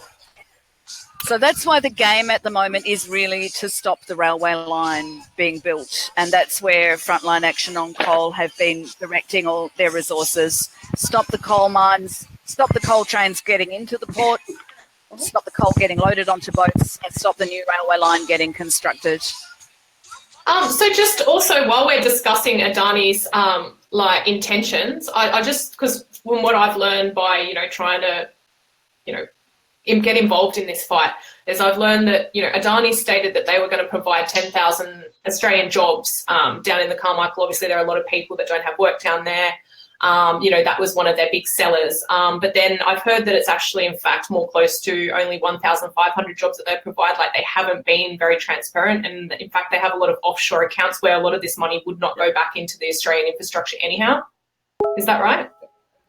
Yeah, so when I forgot who, but I think Adani, or maybe it was the politician party that once Adani did the audit to see how many jobs they included, stupid things just jobs that would be for a week or a month, non-permanent jobs from contractors and that kind of stuff. And it's more like 1,500 because they're pretty much going to automate most of those. So yeah, you're right. I mean, they almost always lie about the job numbers. For every time that they're coming in and trying to put this pipeline, trying to put the coal mine, they always promise the people that don't have jobs there that these magic jobs are going to come in an industry that's only ever made a couple of people billions of dollars. When it comes to some of these, they will come into a community and promise them thousands of jobs. And as soon as the pipeline's done, they hire 15 people. There you right? go. So it's a trick. Yeah, it's not reality. If the push is that you're into labor and you really want jobs, solar and wind are the way to go. Those are blue collar, ground level jobs to install and maintain and all of that. Like, that's where the real jobs are. None of these places will hire, you know what I mean, enough people to make up for the horrible things that they're going to do. And you're not going to see at the bottom level, at the people's level, you're not going to see any of the money from it. Yeah, we understand that, Darren. I mean, unfortunately, Adani's whole pitch to Queensland has been jobs, jobs, jobs, and that gets thrown back at us constantly. So we can say it until we're blue in the face, but a lot of regional Queensland communities, there's terrible underemployment. Because, you know, mines have closed, manufacturers have gone offshore where they can get, you know, cheap or free labour.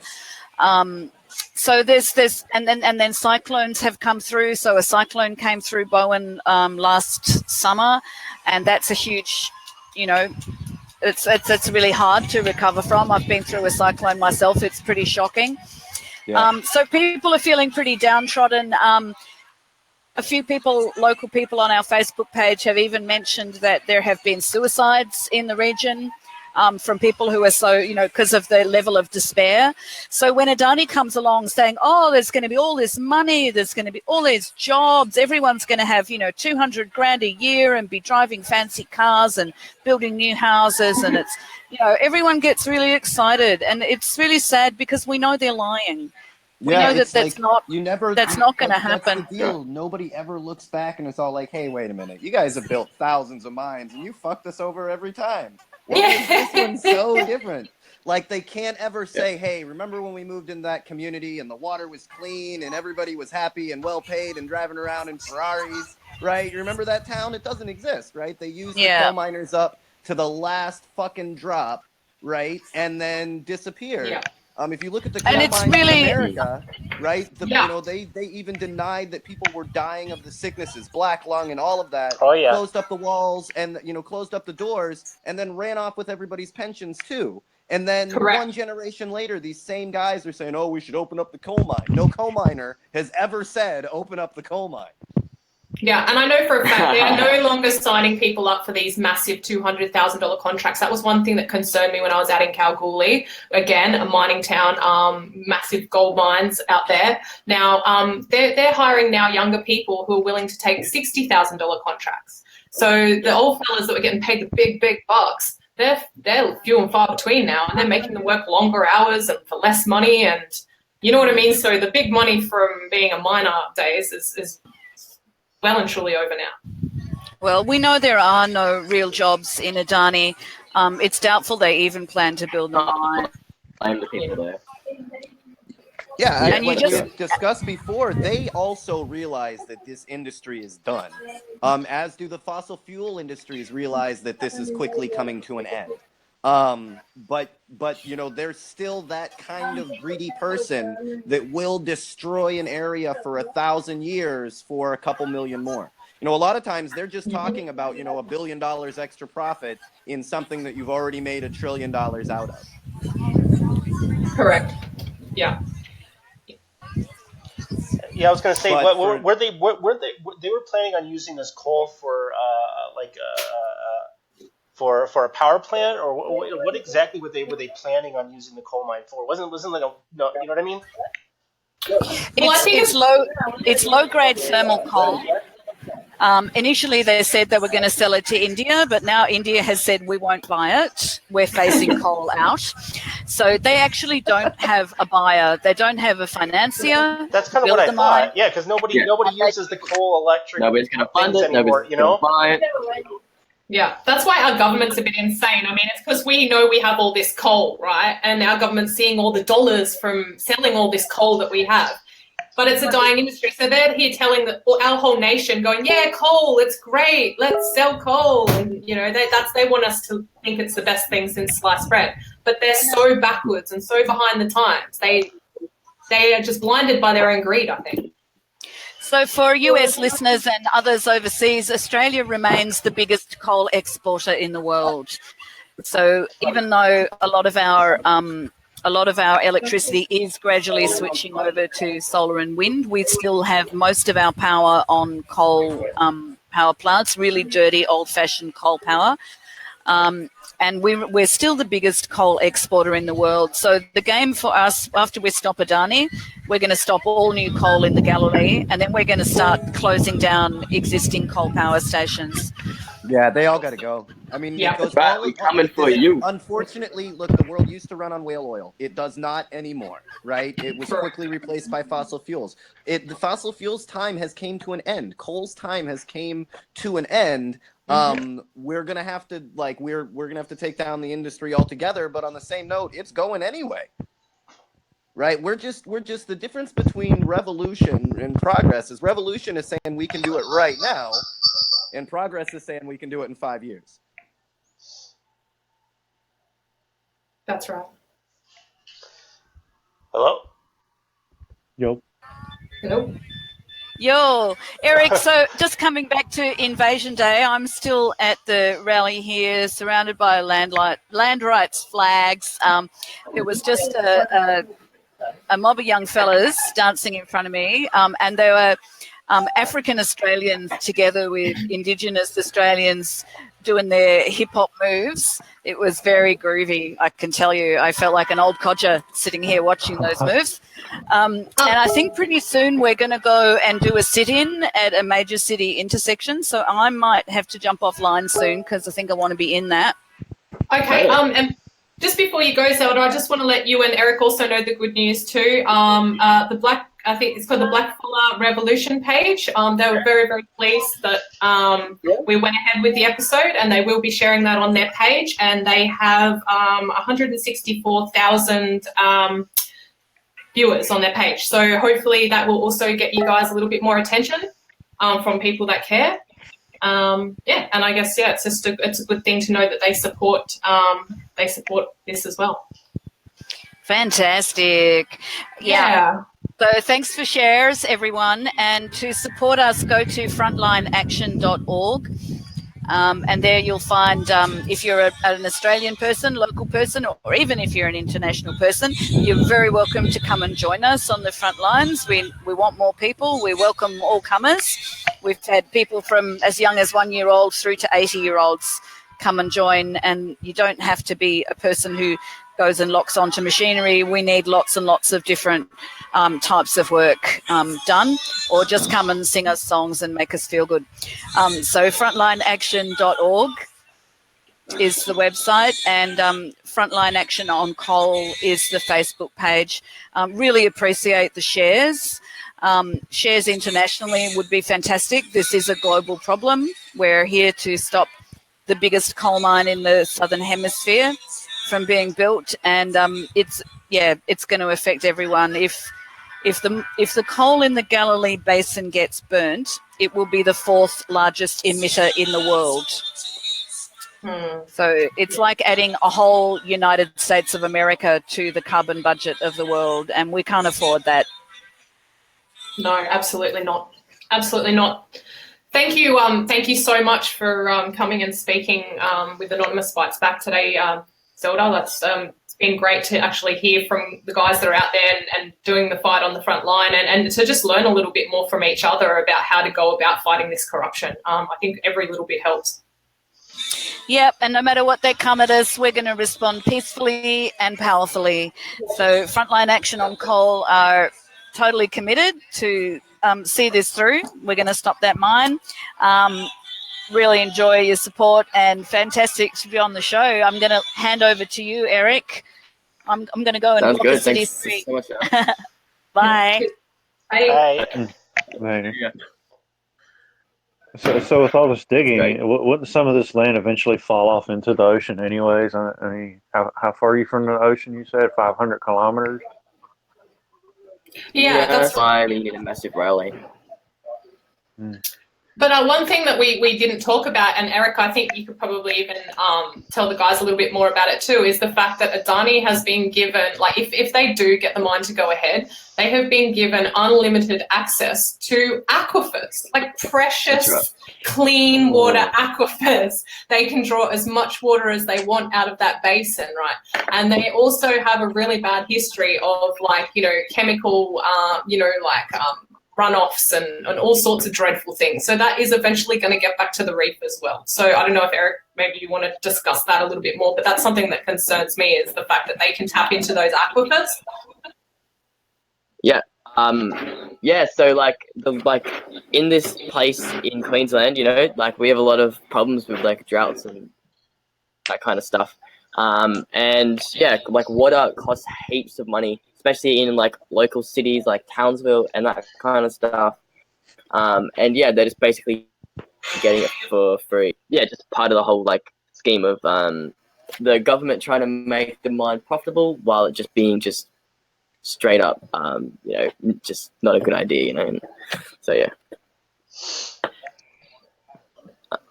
Yeah, I mean, how they charge, they charge everyday Australians, guys. I don't know if in Australia they're, mostly desert. There's not a lot of water.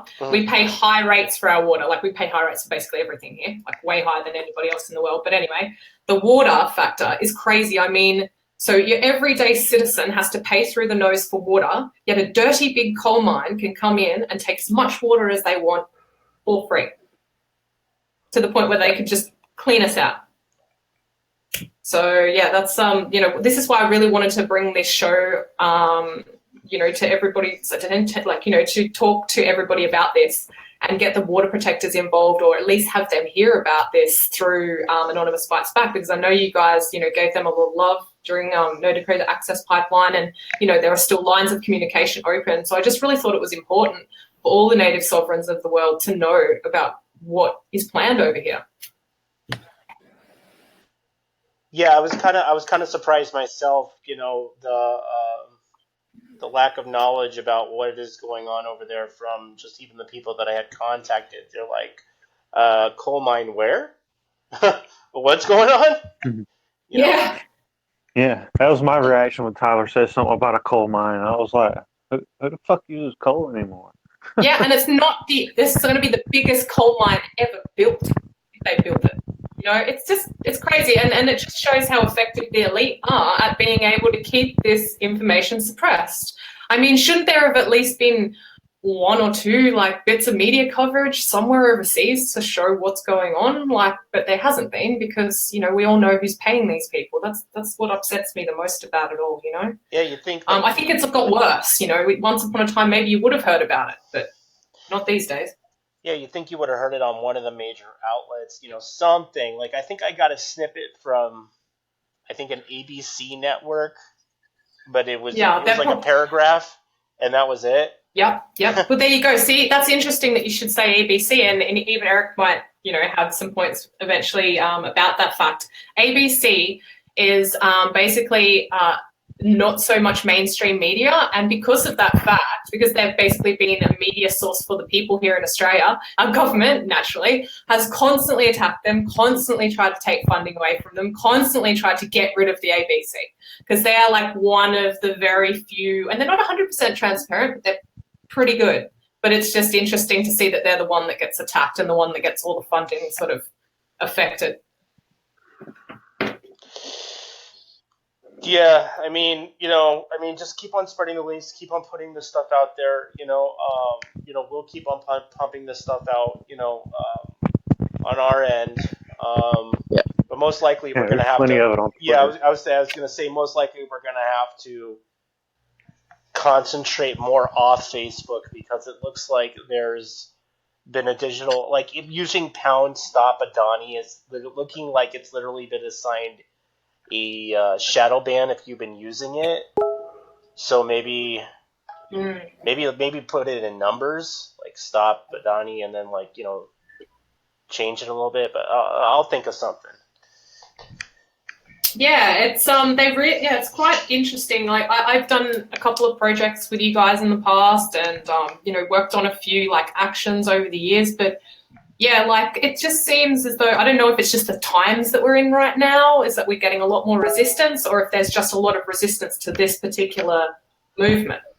But, you know, it seems as though we're definitely getting a lot of fight against us to put this coal mine in. So I think it's a big international interest, this coal mine, you know, and it's not just Australia that has things at stake here with when they get this in. Like, I guess what Zelda said, if they burn all that coal, if they sell it all and they burn it all, then the world's going to be in a lot worse shape in terms of climate change. Yeah. Yeah. It just comes from, you know, the corporate interest and that ability to lobby the Australian politicians and, you know, all the resources that go through that. And, you know, and yeah, it's overtly corrupt, you know, ideal like people that exist, you know, and rather dollars that, you know, flow. I mean, erosion comes from east to west. I mean, this is going to cause maybe some mudslides too. Yeah. You know, like, look, one of the things that I also find interesting is, like, this is what we understand the themes. Like, you guys are on the other side of the world, yet they are using the same dirty tricks. You notice that? Like, everything we discussed, you guys know because you saw it with the No Dakota Access Pipeline and other movements that you've made, how they will come in and they'll undermine the native sovereigns and they'll offer them a buck so that they can throw off, you know, the blame on them when the earth gets destroyed. And, I mean, like, I wish this sort of stuff was getting discussed on the media, because if it was, they wouldn't get away with it anymore. You know, like, if more people were aware of what we were aware of, then I don't see that they would be able to do it, because it's obviously outright wrong, isn't it? I mean, you can't say, oh, it's the right thing to do. Let's put this coal mine in so they can make loads of money and destroy the Great Barrier Reef. I mean, everyone in the world should be saying no. You remember that the media didn't even really cover what was going on in Standing Rock until they were kicking everybody out. Remember that? Yes, I do. They showed them bulldozing the camp. It made me bawl my eyes out. That was the first time that they actually gave some coverage to show the people that have been fighting their hearts out, fighting in the snow, being hosed, being shot with rubber bullets and having their camps decimated. Oh, that was a good news story, you know, to show that they were getting crushed. But all that time beforehand, they gave them nothing. And, yeah, that one really, that hurt, you know, the loss of that one. We should have won that one. Yeah, it wasn't for the main benefit. What it was. It's looking like, you know, in the courtrooms, certain things are happening, but yeah, that was really shitty what happened at the end. I mean, at least you're right. Things are happening now from it. I mean, I guess I shouldn't be so negative about the fact that, you know, it has started a ball rolling. And I guess that's why it came into my mind, seeing STOPADANI and seeing the native sovereigns over here fighting, that, you know, to bring it up, to put it back onto this show, to get all the people that fought that fight talking about now this new fight, because I think every fight is essentially the same fight. We have Zelda back. Hi, Zelda. Oh, does she know she's on? Probably. Sure. You there, Zelda? I think we're getting a little bit of a view of the Invasion Day protest anyway. Invasion Day action. That's beautiful. Yeah. Yeah, so that's what Zelda was mentioning before, guys. You know, about the change of the date, how you guys were successful in changing the Columbus Day date, that, you know, on this day in Australia, yeah, we haven't managed to move the date yet. But this is sort of a bit of a result of a groundswell to make that happen. So, yeah, it's just I suppose it is good to show, you know, what's going on. See someone with a Sea Shepherd shirt on there. Yeah, we've got a lot of people that are very environmentally conscious in Australia. Oh, look, bikers, family. Yeah, well, you know, they're on the outer too, yeah. Yeah, they actually important to mention with the bikers too, guys. I mean, they are one of our premiers here in Queensland started a law last year called the Disestablishment of Association Act, and it was to break up all the biker gangs. But in fact, the funny thing about that legislation, you know, when they bring in legislation, it's always with a hidden agenda. They never specified, you know, that it was specifically biker groups that had the disassociation of a that had to. So basically, if you hang around with a group and they are considered to be not a good group by the government, then you can actually get in legal trouble, like be put in jail for that association. Oh no shit! So I guess we're off. So We're off the block. Exactly. So if our government decided, yeah, it's shit. Oh, when I heard about that, I was like, this could get me in a bit of trouble, this law. But, it's like I say, it's one of those loose laws that they can use it when they want to. You know what I mean? They just use it when it's convenient for them, I suppose. We get that a lot. We work for Monsanto. We're terrorists. We're basement dwellers. Yeah. Well, the DHS thinks that we're a terrorist organization. Mm-hmm. Or at least want other people to think that we are. Yeah. Yeah. Yeah, that's exactly right. I don't know, it's a big tug of war, I guess, isn't it, guys? Like between, like preserving our reputation and what we do against, the powers that be or the people that would like to belittle us, the naysayers and all that sort of thing. But I mean, at the end of the day, it doesn't really matter how many people try to stop us. I think what matters is that we're still here and we're still trying to do the right thing, like in any little way that we can, like nobody's perfect, but the fact that we care and we're trying and that we see what's going on, I think is a start. Yeah, that is true. Because if we don't stand up, if nobody stands up, then we're just headed in the wrong direction. You know what I mean? Yeah.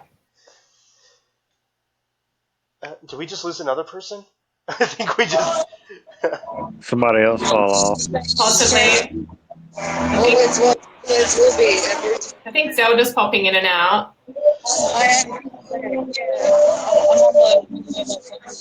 Not sure. See, she's at that protest rally, so whether or not she comes back on, I'm not quite sure. I think we're in her pocket. Oh, no.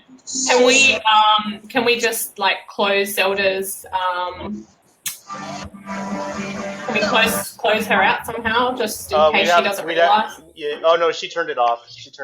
Oh, okay, cool. There we go. There you go. Cool. Cue the snoring. Yeah. All right. So, just Eric, just back to you, hun, because you're obviously still out there fighting. So, Horizon, Zelda mentioned that they're the ones now that we need to take the fight to. Is it also, it's the NAIF board and Horizon that are kind of the main concerns now to get the Adani project through, is that right? Yeah, basically the only way validated is through that rail project. Yeah, basically Horizon sends in an application to the who can give them the money or not. But the way that we got the NAIF application for Adani to do it, the way that we stopped that was we got the Premier and the Queensland election, Adani, but we got her to veto the loan, which basically means she has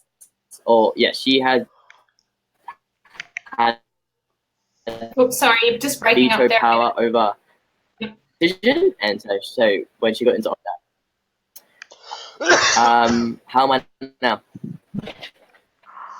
You're just breaking up a little bit, but it's probably just because you're out so far away from civilization there. Right. But it was the minister, wasn't it? And she said she wasn't going to. Okay, so with the minister saying she wasn't going to allow funding, that means that the government funding was not going to go ahead. Is that right? That was for the Adani's application to build it himself. Yep.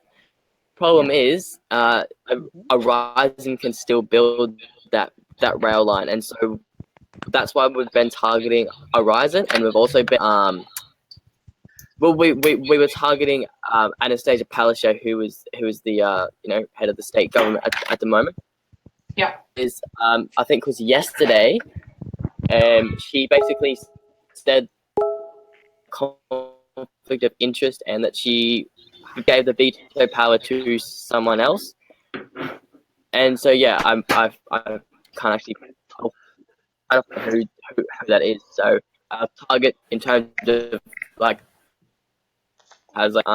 but yeah, So she's passed the buck, basically. So it's a matter of targeting the next politician that could possibly, you know, allow that money to be handed out. Yeah, that's right. Yeah. Bugging the NAIF board is just, and it's made of, you know, mining executives and shit like that. Yeah. Well, we included some footage, you know, prior to promoting the show that actually did, you know, it was an exposure piece done, I think by, I can't remember who it was, but it was, you know, by one of the activist bodies, and they'd done a study and they'd found out that on this NAIF board, this is to you guys in the States that may not be aware, this NAIF board, which is a bit of a fund for infrastructure, you know, out in very rural parts of Australia, it's actually run by all of these people who were involved with big oil, big coal, and still are profiting from these industries. So just like you guys are used to, like in your Senate and all of these sorts of things, they're all bought. They're all in the pockets of big mining and big oil. And these people that are on the board that are supposed to decide what our tax money should go towards building out in these rural communities, they're saying, oh, we'll build a coal mine with it because, of course, they're paid to. It's dreadful. Yep, typical corruption 101, guys. Yeah, you know. Where's the Jedi Council? Yeah, it is. It basically is. They are taught the same way of going about these corrupt actions all the way along the line. I mean, it's funny, isn't it, once you start to look at the patterns, like how consistent they are in these governing bodies. You know, I'd be surprised if one of these fuel industries is like, hey man, we have all this underground water. You know, we could really make a hydrogen cell, like, you know, plant around here. We could, like, you know what I mean? Like, I haven't seen anybody really gonna have that ingenuity for like clean energy, you know, on the, you know, from these companies. Yeah. Yeah, who's to say they can't make billions of dollars out of making the world green and beautiful and not polluted? Why don't they give that a try?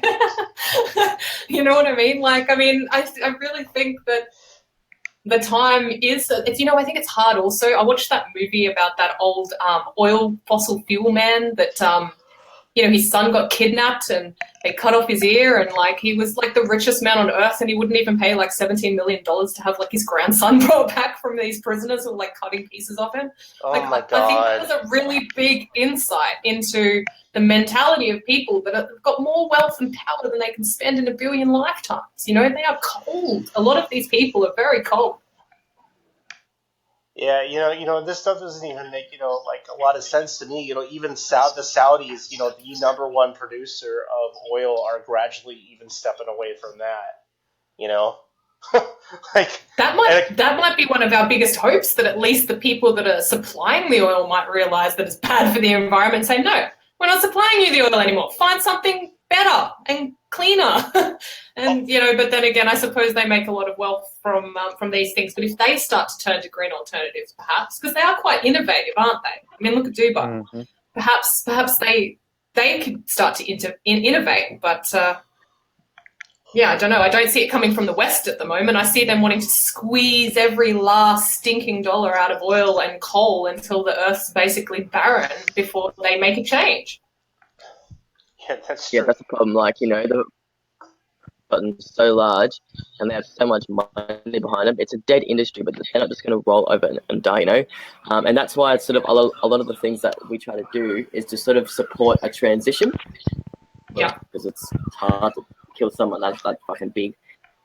And yeah, I just transitioned from, you know, fossil fuels to renewables, and a phase out where, you know, the workers of coal mines and that kind of stuff don't have to be unemployed, and they can sort of, you know, go and do some other, you know, jobs in some stuff. It's really difficult, but yeah, this is like what we have to do, because the fossil fuel industry won't just roll over and die. And, you know, we have people like, you know, on just people that like, you know, CEOs of these huge companies that have so much political power just because of the fact that they have so much money in this. Yeah, and in fact, they have done nothing but try to inhibit the green movement from going ahead from day dot. And in fact, we would be a lot further ahead where we are I mean, we're only getting to the point where we might win because the world is really, really in a bad place environmentally. And, alternatives kind of have to happen now. And imagine if these assholes didn't stuff up the electric car. Imagine if they didn't kill off all the other people that were trying to do all these green initiatives early in the day. I mean, I just, it's important to point out, like, these guys are not just a behemoth industry that exists because they exist. They exist because they're extremely corrupt, and they have literally, killed off, attacked every other person that had tried to bring another industry against them, despite the fact that it might be better for the globe or the planet.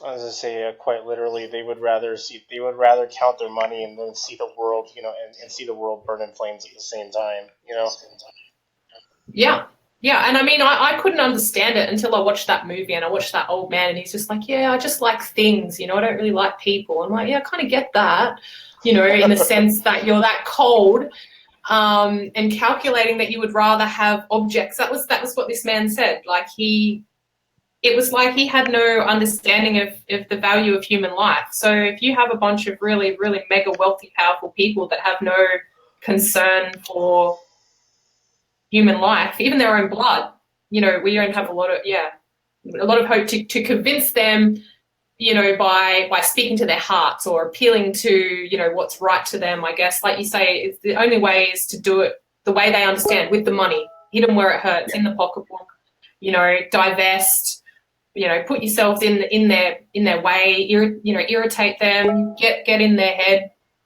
It's about all we can do, really. It's just keep at them constantly. Yeah.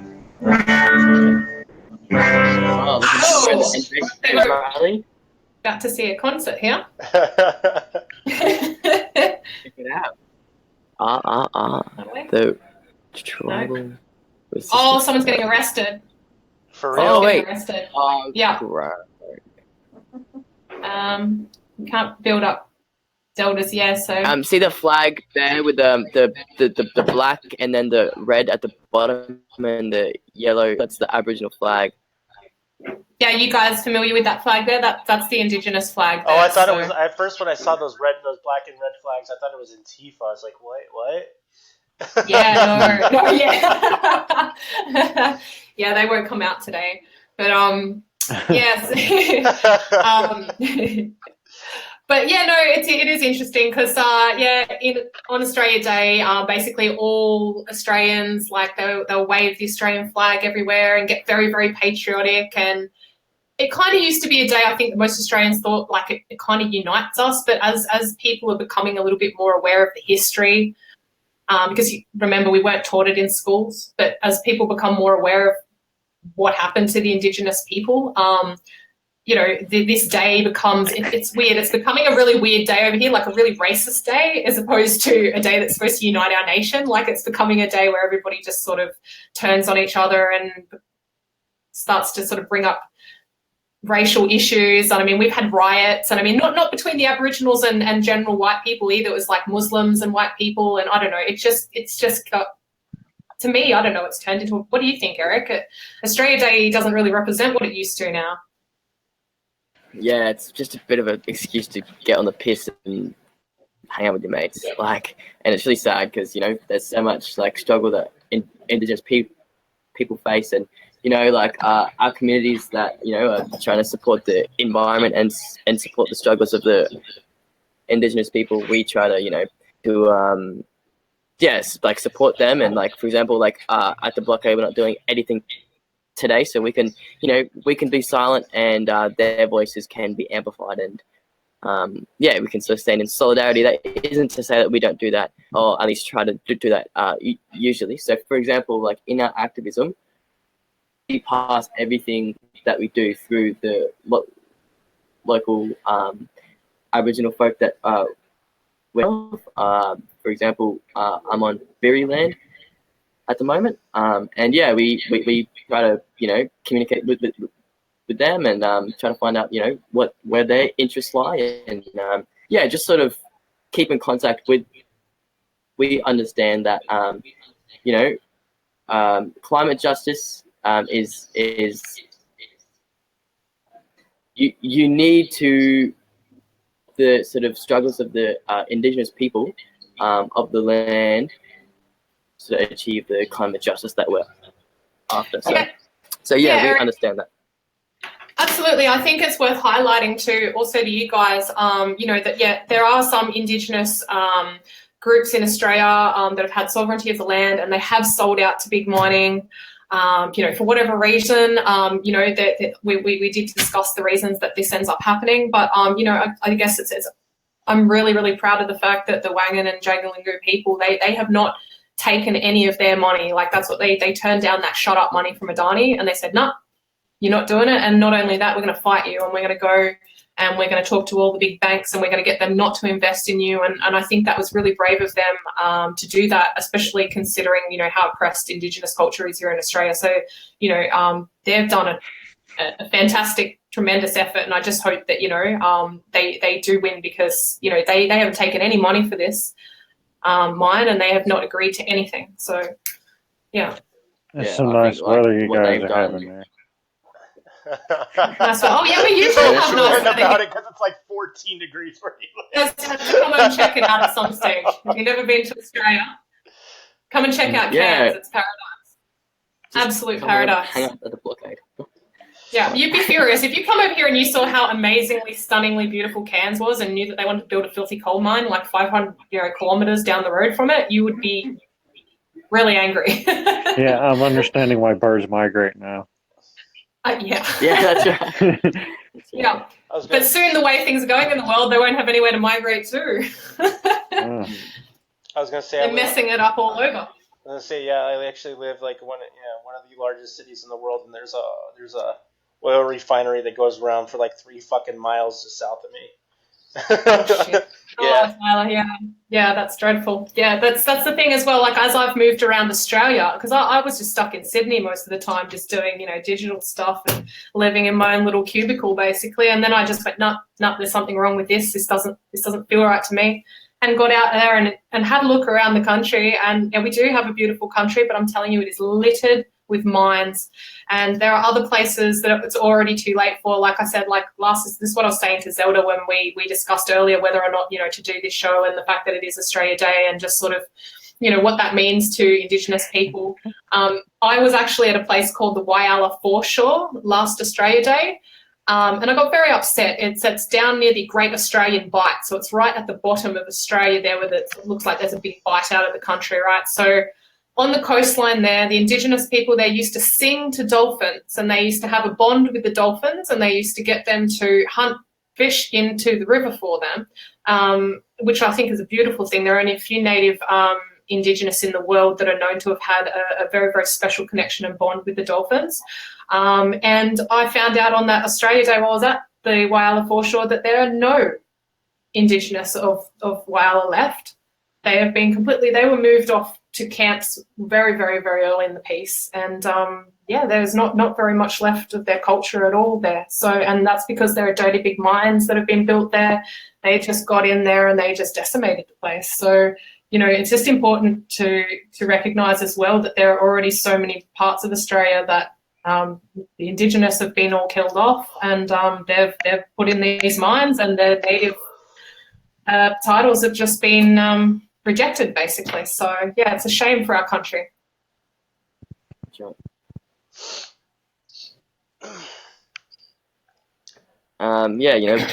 It's such a difficult fight, because that's like the whole future of humanity is on the line with climate change and that. And I mean that definitely is what keeps me going and gets me hyped up enough to come to a blockade enough to stay here for 2 months. Yeah, absolutely, Eric. You must be, very passionate. That's why, I mean, it's very good to meet other people like yourself. I mean, like me and all these guys from Anonymous, we've been fighting all these various different issues for years and years and years, and I don't think any of us will ever stop. But I mean, with climate change looming, the Earth is heating up, and we'll have children, and our children will have children, and what future are they going to have on this planet if we keep letting these guys steamroll over our environment and mess it up? I feel as though we are at a critical point now where if humanity wakes the fuck up, so excuse my language, but seriously, if we en masse woke up and started to do the right thing by the globe, we actually can change it. I mean, you remember the massive hole in the ozone layer? That is almost closed up now. because we actively made an effort to fix it. So I don't think it's too late, but I think we're really in the final hour when it comes to humanity taking action, you know? Yeah. What do you think, Existence of Eric? consciousness is on the line. Mm-hmm. Yeah, the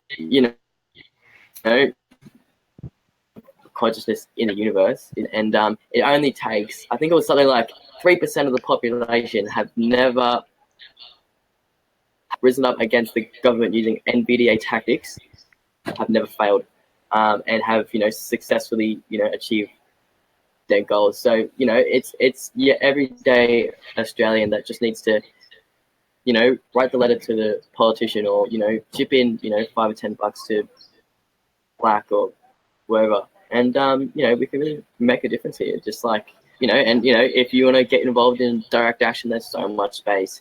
Like we need more and more people. So yeah. Oh yeah, I'm definitely down for that. As soon involved, as I get my car, I'll be in touch with you guys so I can come out there, and as well, hopefully I can stream some stuff. With you guys to let you know how it's all going. I think we've got a question again. Oh my gosh. There we go. And for people that maybe don't want to get arrested or something like that, or don't want their face on the campaign, that's totally fine as well. Like we have so much space in our sort of community for people to structures and guy, please come, I'm lonely. And yeah, we're building a community here that's sustainable, that's inclusive, and you can be doing things like media and that, and you don't have to be out in the field, and but if you do want to, fucking we can get up in the tree or whatnot, so. Yeah, absolutely. I think any way that anyone wants to help is worthwhile. And I think also, I know we've focused a lot on the Adani coal mine because it's such a big, dirty, massive problem at the moment, and it is looming. But I mean, I guess it's important to point out, you guys at FLAC, you are the frontline action group on coal, so you are basically taking the fight to coal in general. So it won't just be this initiative, but it will be other initiatives in the future. I believe even one of these guys brought up there is another coal mine that's being built at the moment that people aren't very happy about. I'm just trying to, sorry, I should have prepared information on it, but Eric, there are other initiatives that you guys are fighting at the moment. There are other fronts, is that right? Yeah, definitely. I mean, at the moment, FLAC as a collective is focusing on Adani, but once I just get the next person in the line, and we'll go over again until there's no more coal. Yeah. And have you guys had any, just on my own curiosity, have you guys had any word from the government? I mean, the government love coal. They think it's amazing. It's how we make all our money and stuff like that. So it's probably a very basic way to explain it, Eric, but have they spoken to you guys about any of this? Have you had any government feedback or any feedback from any members? So what's the government support ratio like, basically? Yeah, in the sort of the governments who are pretty much the main players in Australia, they basically just they both pretty much support the mine, and they have people planted in government that have ties to the mining industry and all that kind of stuff. There are some. Do you feel that it's both sides of the government that have interest in this coal, both Labor and Liberal, and that perhaps only maybe the Green Party would be the most legitimate government support towards ending coal? Yeah, that's exactly right. Labor and Liberal. The great thing is with Labor having a lot of their voters a little bit more progressive than Liberal, and a lot of in a better position for the voters to say, like, listen, no, we don't support the mine. We expect you to take action. And so, yeah, like, we just need to sort of, do like all that kind of stuff. It's basically they're both trying to get this thing passed, and they try to go, under the radar with it. Yeah. Like a lot of the other changes that they're making around Australia at the moment. Yeah, I thought so. I figured, because you know how we often use that saying, guys, that the right and the left wing is the same, is the same bird, basically. I guess that's why I raise that point. You know, it's often in government that even though you've got your right and you've got your left, usually they have similar agendas without the public realizing.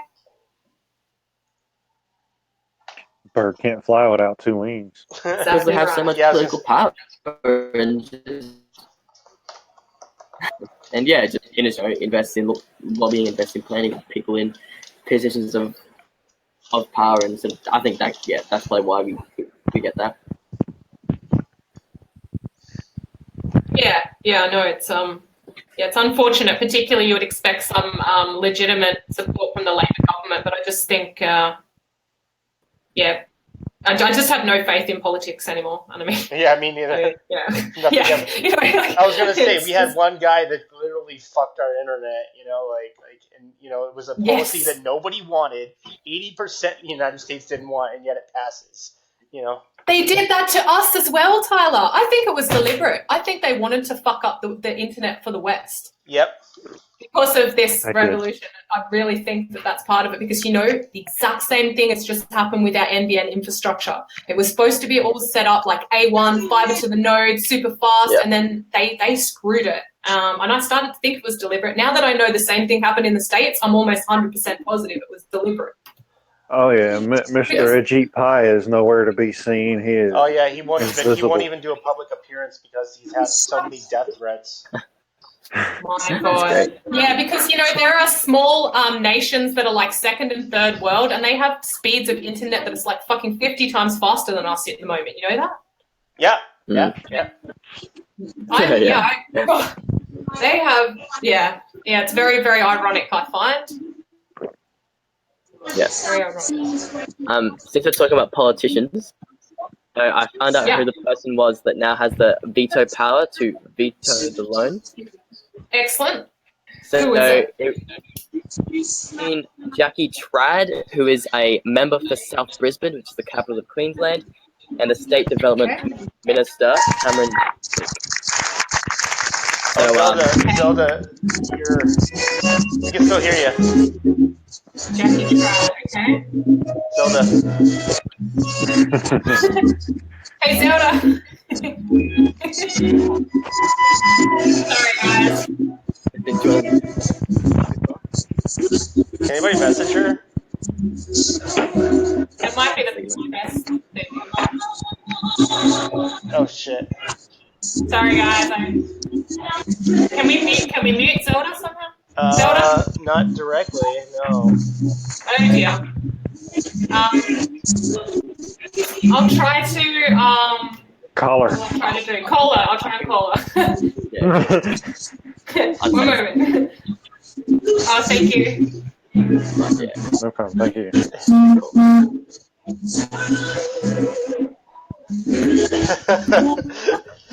I heard the text come through.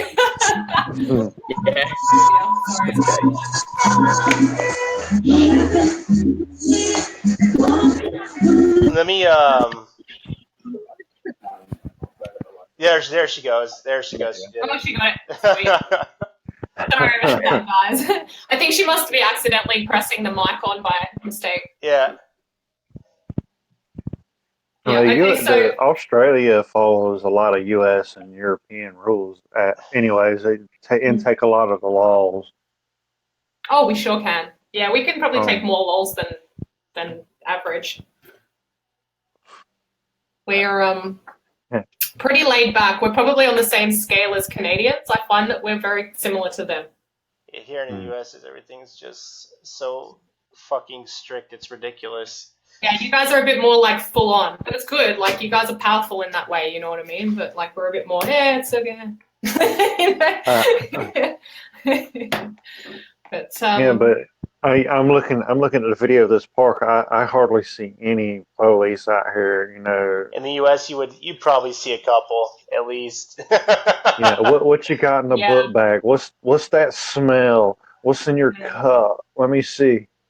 we still get it. We still do get it. Like, I don't know what's going. Like, what maybe this one, because it is an Indigenous rally, they may be erring on the side of caution a little bit for press reasons. But if we have like festivals or protests, that's the same kind of thing, guys. Like, they've even made it so like, you know, it's illegal and they can arrest us. And you know, very like, I think we've had conversations on this show before about how similar like the laws are about like you know, protests and police presence and what we can and can't say.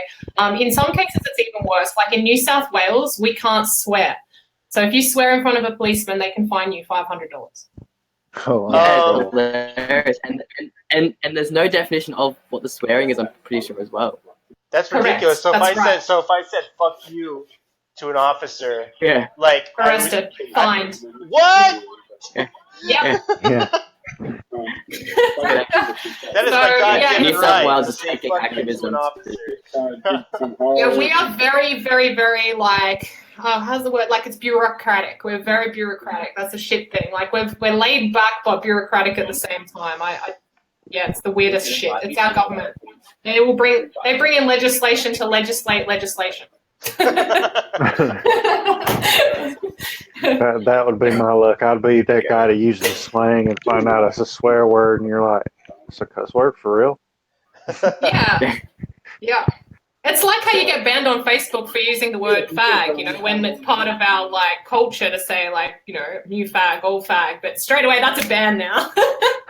So, you know.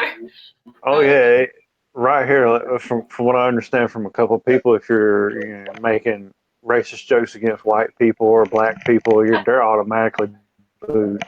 Any extremist joke or anything. Yeah, they crack down on it. I mean, like, it's good to fight extremism, but I don't believe in the censorship side of it. No. You know, censorship doesn't help anybody. Yeah, one extremism isn't better than the other one. Exactly right. Exactly right. And yeah, I don't know, Eric, actually, while we're talking about like, you know, the police and how they treat protesters and like the kind of methods that they use and stuff like that. I mean, what's your opinion on the current, like, you know, police presence around, you know, the blockade? Have they been pretty fair? Has there been a few unfair situations? Like, what's your how would you gauge the police presence there? Yeah, they definitely try to do us for like whatever they can. And, yeah, trying to give us extra charges. They've been too much because, you know, security sake. So do you feel like instead of them sort of being impartial and sort of just being there and sort of, you know, you feel like they're kind of more on the side of the corporations than the protesters in a sense? Yeah. Like, it's just so like overt that like. Hey, it's Zelda here. I'm just going to jump in here and say it's probably not going to help us in court if we diss the police on air. Oh yeah, look, I know it was a very touchy question to ask. I guess I'm not trying to. I just want to know, like, you know, if they are sort of being supportive or not. Let's just Let's just leave that question. I think that's not really a good question to be talking about on air. I'm at the Invasion Day rally still, so we've gone off and we've blockaded an intersection and moved on because the police have 12 buses of public order police here. Oh, really? See, that's how we got onto the topic of it. Yeah, we were wondering whether or not. Police. So the public order police, it's a new unit of the police to deal with us, basically. It's to deal with protests, and they come they're like RoboCop. They're seriously helmeted, and they look like RoboCop. They they're came armored. prepared for a riot. Sounds like you're gonna have a Ferguson Just like what soon. you guys get, yeah. And we're just having, you know, a lovely little picnic in the park with some songs and stuff. And they're out there with Robocalls. riot gear. That's crazy. You forgot to Yeah. bring smoke grenades. They brought them for you. Well, this brings us to that topic of the militarization of Western police. Like, what happened to your friend? And that's partly why I asked that question. I wasn't trying to, you know, get anyone in trouble, but your friendly neighborhood police officer that usually is just like, hey, you know, you can trust me, you can talk to me, I'm here to help, I'm here to protect, I'm here to serve. I don't know. I grew up in a working Because class now they're all in family. riot gear. I grew up in a working class neighbourhood, Elle, and we never had any illusions that the police were going to be on our side or that we could trust them. One of my earliest memories probably my earliest memory to do with the police was my mum found a policeman talking to me on the street, and she ran up to me and grabbed me by the hand and pulled me away and sat me down and said, never talk to the police. So my dad told me the same thing. Yeah, my family were very strong about that too, actually. As my family So came I think from it a communist depends. country, they told me that the police are not your friends. Well, it depends what background you're from, really. I mean, I had a different background. yeah, I mean, when I've been in trouble and I've thought it would be great if the police came, they didn't come.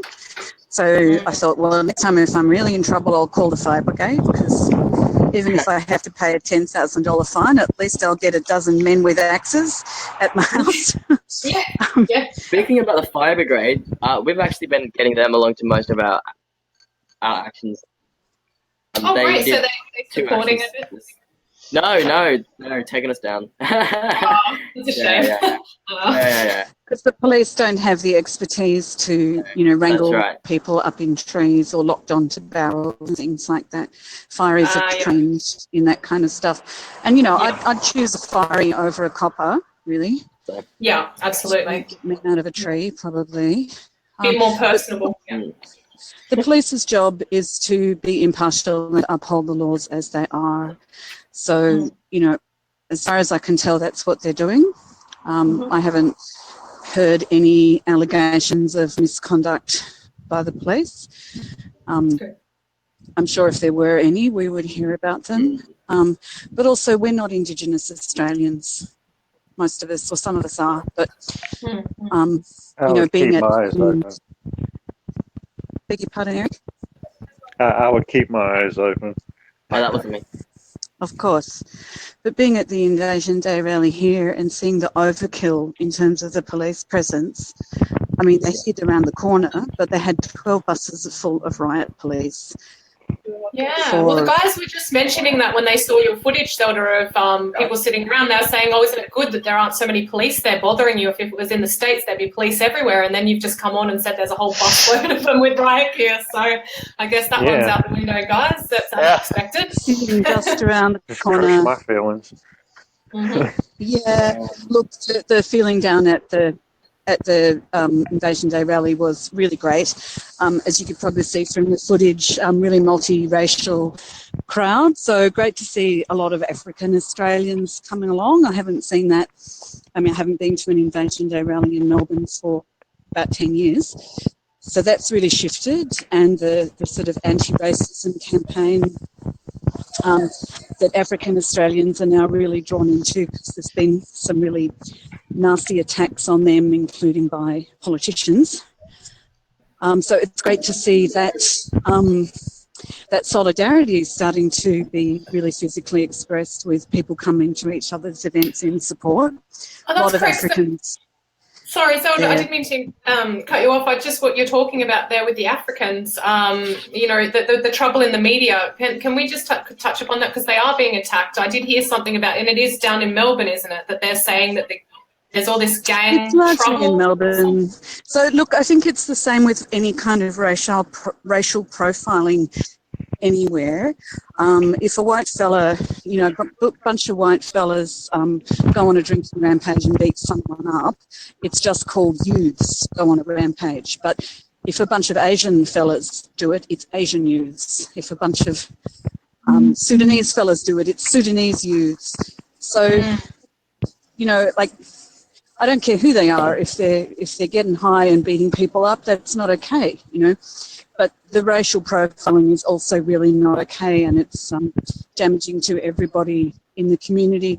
And of course, it's not addressing what is the root cause of this problem? Why are these young people feeling so disenfranchised? Why are they getting out of it? Why are they going on the rampage in the first place? Because that kind of violence doesn't come out of nowhere usually. No. So, you know, it'd be funny if we saw racial profiling in reverse. You know, huge groups of white men get drunk and trample all over sacred grounds in St Kilda Beach, you know, because that happens too. Yep.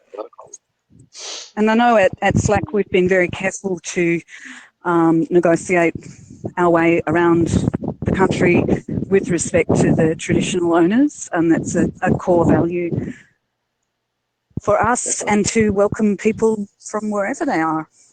You know? That's right. We try to really practice equality. Yeah, because I mean, and especially on this day too, Zelda, I think, like, you know, we used to celebrate ourselves as this multicultural nation that, and I don't know if we've ever been, you know, like at one point I feel like we had that pride that we were multicultural and we were strong because we were multicultural, and then all these issues with the asylum seekers and how our government has treated them, and how now we're seen on the international stage. We're not kind of seen as that compassionate, multicultural nation that we used to see ourselves as. We're seen as a little bit intolerant these days, I think, internationally. What are your thoughts on that? Yeah, and I think we've got a terrible reputation now internationally. And I guess for the people who are feeling, what always strikes me is that the people who are feeling afraid of refugees, or they're feeling afraid of maybe FLAC protesters, direct action protesters at coal mines, I feel like shaking them and saying, darling, the threat to us is climate change. Yeah. The real threat out there is climate change. And if climate change proceeds, it's accelerating. I keep saying to my mum, we haven't got long, Mum. We haven't got long. I don't think about it in terms of 10 or 50 years. It's not that far away before it starts to really dramatically affect the us. point of no return. Yeah, we're getting very close. Yeah, I feel we're talking 1 billion refugees. You know, not a few think thousand here and there. one We thing might that be those refugees. You know, Cairns is a low-lying city. Where are we going to go? I mean, and they're not talking about a lot of things. I mean, like a side note that you wouldn't even sort of really pick up on, but say our agriculture, how global warming is affecting our agriculture already at the moment. Now, the chocolate industry, something that all these apathetic people that maybe don't care love chocolate. Everybody loves chocolate, and apparently the cocoa, it can't grow in the conditions that the climate is in right now. So Yeah, the only solution. I wonder if that might shake people up. We're going to lose chocolate and coffee. Like, come on, folks. But the government, they've come up with an amazing solution, of course. They're going to genetically modify the cocoa so that it can handle the hot weather. That's their big solution. So, yes, we get to have GMO chocolate now all the time. You know, it is sad. Like the loss of chocolate should wake people up, but Monsanto are just going to come in and they're going to make GMO chocolate. I don't know that people are apathetic. The research I've done up in Cairns, at least, shows that people, like, when they're asked how concerned are you about climate change from 1 to 5, with 5 being extremely, nearly everybody ticked the extremely box. And there's 1,000 people in Cairns. It's just a small survey. That is really good. 1,000 people basically said we are extremely concerned about climate change. I think the problem is more that people don't know what they can do. And they keep getting sold this neoliberal solution of, well, just change your light bulbs and, you know, buy organic this and get your water, your bottled water from this supplier, not that one. So they're given these stupid consumerist solutions that are not going to, you know, we can take shorter showers. It's not going to address the amount of water Adani's sucking out of the ground. It's just not. Yeah, exactly. And people know that in their bodies. They go along with it because everyone wants to do what they can, but people inside themselves know that this is not going to make a pinch of difference. So that's where getting involved with something like frontline action on coal really starts to speak to that hunger in the body that I want to actually make a difference. Because you feel like, well, I actually am. I'm actually stopping coal from getting out of the country. And it really feels that need that people have to feel useful and feel like I'm actually making a change. So I don't think it's so much that people are apathetic. I think what I hear a lot is it's too little too late. It's too late to stop it now. It's all going to happen. Yeah. But I tend to hear that from people who've never actually tried. Yeah, so I guess what you're saying is that some people just don't, like, they feel a bit powerless. They think, well, what can I do? I'm just one person. But in fact, like, one person can do a lot.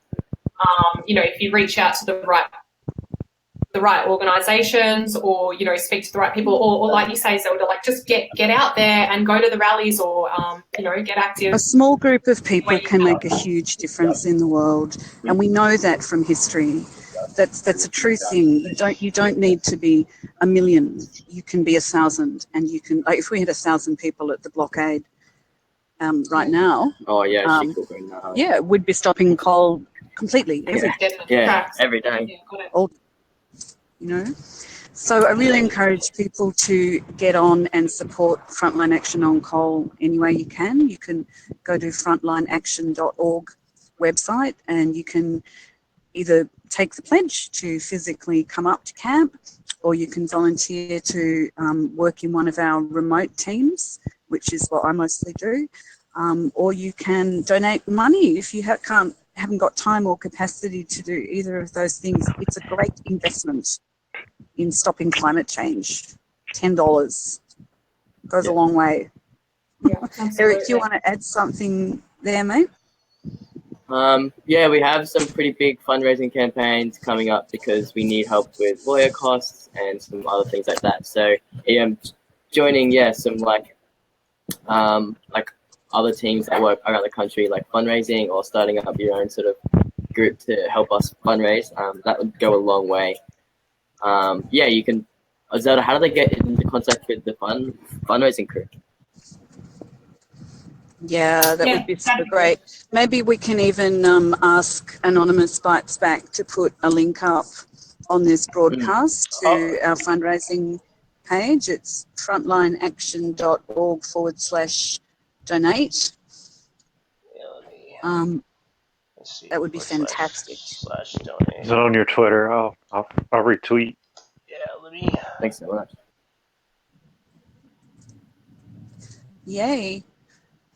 And if we've still got time, guys, I think we've spoken a lot about Adani and what they plan to do here in Australia, but I think it's good to inform people about the fact that Adani is actually, it's not just any corporation or company. They've actually got a really, really bad history in ruining the environments in which they've built these mines.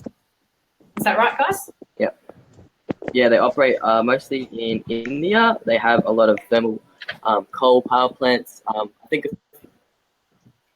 the world's largest or second largest port in India. So yeah, that's where they do that. And they use corruption to boost their corporate interest. And it's like very overtly like most Indians like. They don't like them, do they? Because I've seen a lot of documentaries where there's Indians saying that they've left the land barren, they've destroyed mangroves, they've polluted, they've done all sorts of dreadful things. Is that that's right? And that's why they couldn't get any funding in India. Yeah, got you. Yeah.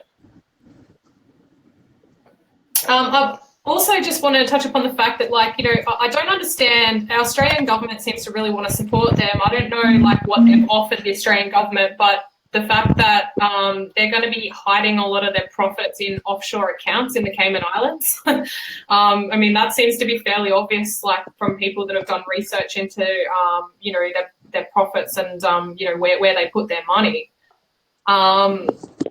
Do you know much about that, Eric? How they are supposed to be, once they start to profit from this coal, they'll be funneling that money into private accounts outside of Australia?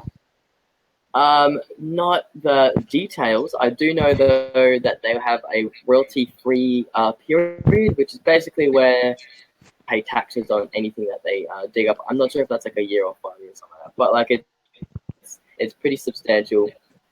But yeah, no, I don't know of the specifics, but it's just not a good investment. The rewarded for this mine existing in Australia. It's just You know.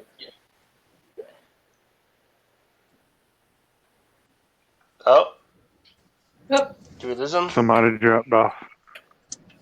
That's all good. He's there. I just. Is that me? Yeah, no, you just It just dipped off for a second. It just cuts out, I think, because it's so remote. I think it just cuts in and out a little bit. Yeah. What'd you hear? But just on the Indian question, Zelda here again. So I moderate STOPADANI Cairns Facebook as well.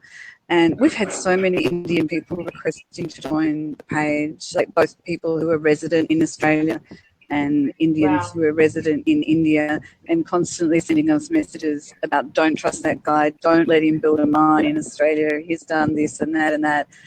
And I mean, he's a shonky billionaire. He's been convicted of fraud and environmental degradation. He's used child labour. Like he's as dodgy as they come. But honestly, show me a billionaire who's not. Show me a billionaire who made their money through their own hard work. It's so true. It seems to be a common that's not how it theme happens in the elite. Yeah. But yeah, that's very true. Like, a lot of Indians don't like Adani or what Adani has done, and even in my personal fundraise for my fine, an Indian guy, $10. Like, they're totally aware of just the destruction that the Adani group caused to them.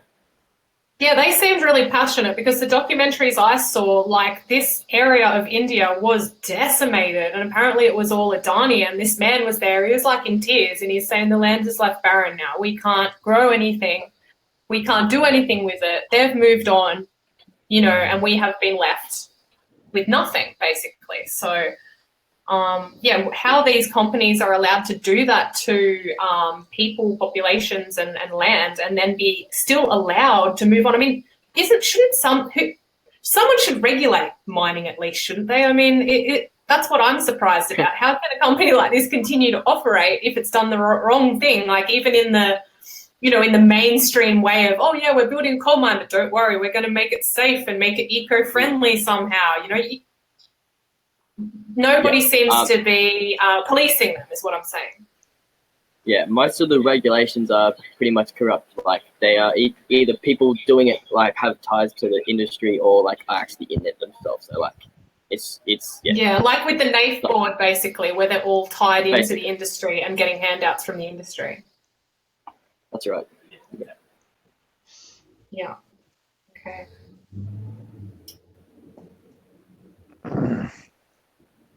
All right, the donation links are up. And on Twitter. Guys. Okay. So, Eric, when is your next plan to block these trains? Is that happening on a daily basis, or just any chance you guys get out there, or how does it sort of like run? And how often are they getting these trains through? Well, the tracks do run 24/7. Okay. But so yeah, it's just a matter of you be able to tell you. I can't really say. So we run 24/7 as well. We need to actually be on the train line 24/7, which is why we need all of you people to come. That's right. Yeah. Yeah. The more people, the better. And you've got a bit of a base camp there where like once people have registered with you guys and stuff like that, they get sent out to where you are. Maybe you can tell us a bit about what it's actually like at camp, Eric, because people get also afraid when they see the frontline actions of, oh my God, I don't want to lock myself across a train line. But as you know, that's just one of the parts of the work that we do. Maybe talk a little bit about what it's like at camp. I found it very friendly and warm and accessible, and the kids had a great time, for instance. Yeah, totally. Well, it's a kid safe space, for example. So if you have kids, like we even have a kids space that's totally cute as. There's so many support roles that you can do. Like you don't even have to go out to any of the actions. We're as we sort of do this and we people come together and we build this community. We try to build it like a community that isn't like a synonymous to the capitalist society that we all sort of live in. And so we're just sort of like building up that community and having everything like we have consensus decisions on things. We have like working groups that sort of manage the facilities of the thing, and like people that like learning new skills, skilling other people up, and just like like it's so open to whatever anyone like wants to do. Like there's no hierarchy. It's just do what you want. This is what and we sort of come to like decisions on things as a group, and it's great because it's inclusive and just totally open to anyone that wants to fight for the right cause and stop. Yeah, it sounds great. Like the camps sound like they're very well organised and set up. I've just had some other activists that I'm connected with saying that they were at your camp at Bowen and said that it was a really great atmosphere and really well organised. And I guess hopefully these ABB guys said they might be able to help with the the communication side of things. And if we get more live streams coming out of there from the front line, definitely make sure that we get them, shared right across our networks or any other networks that we're connected with. I'm sure. So good. That would be so good. Yeah. Yeah, so we'll just get more and more people coming. Yeah, before Terrence left, I sent him all your information. So. Okay. Too good. So it's really beautiful country as well. It's not, if you've seen pictures of the outback in Australia, it's not quite like the land around Uluru that's very, very red and sandy, but it's similar. It's heading towards that kind of colouring. So really orange soils, beautiful rock escarpments, really, really white, ghosty kind of gum trees. And fantastic bird life. I slept down in the riverbed, in the dry riverbed. Our rivers don't have water in them. I'm most of Australia. I slept down in the riverbed, and the bird calls overnight was fantastic. So come up and camp, even if you can only make it up for a week. There's plenty of stuff to do, and feel like you're actually helping to stop climate change. Yeah, and if you have any like ideas of things that you think would sort of like help us run or whatever, then there's no hierarchy, and like when you come here you can sort of talk to us and we can sort of think about how we can operate better. Yeah. So. Yeah, looking forward to staying in touch with both yourself, Eric, and Zelda, and just follow your lead, and just any way that I can help. I just want to help this year, and like I say, if I get a vehicle, once I can talk to you guys about it, I'd be very, very happy to get out there. But definitely get some live streams out as much as we can. See if we get some more people coming. I know that there are people all over Anonymous Australia, particularly, because maybe a little bit more informed about like what is going on now. They've all been really great over the last few days for the ABB show and the STOPADANI movement. They've been sharing, they've been posting. They're great guys, so we'll get them sharing out the live streams as well, and maybe even some of them coming to the ground zero as well. That'd be great. And look, folks at home, that's something really basic that you can all do is share our social media, go to our website and share that to your networks, because we're not getting covered, we're not getting picked up mostly by the mainstream media, like not unless we get a famous person on site at the moment. So alternative media is our best chance of letting people know that there is an active blockade at the Adani construction site and we are stopping work. Yeah, if you're really interested in doing that, there's a group on Facebook called, I think it's Stop Adani Frontline Action on Coal Supporters, or Frontline Action Supporters, with the Frontline Action on Coal Facebook page. And basically we share a lot of like the media to that you can sort of send out. So if you're interested in just sort of boosting all of our stuff, then or just share it directly from the public page. Sounds good. It's just come to mind too that I do have a contact. Her name's Bronwyn Bancroft. I'm very close with her. I used to be with her in Sydney. She's an Indigenous artist and activist. She's quite high profile, and I'd be happy to talk to her about maybe giving some sort of assistance, whether or not it's like sharing to media. I know she knows a lot of ABC journalists.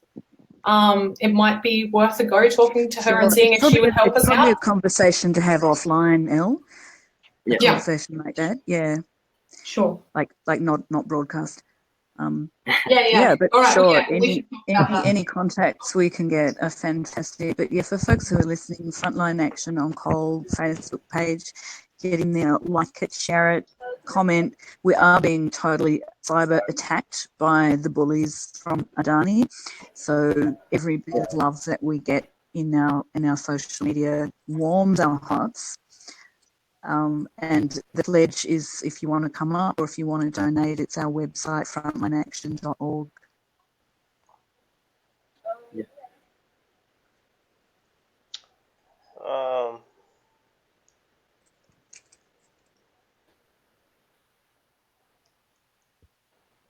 Never mind. I thought I saw something. Never mind. No, I was gonna say that donation link is that the right one? It's like a completely different. It says AdaniActionNationBuilder.com. Yeah. That's the right one. It's just connected to Nation Builder. I gotcha. So yeah, it's just linked out. I was like, wait, I'm not losing my mind, am I? Yeah, no, it has like a bluish background. Yeah, I was gonna say you can set it up so that you can donate directly through Facebook, but then I was gonna say then again that's always turned out to be like a bad decision, especially when Facebook doesn't want to agree to the terms of service.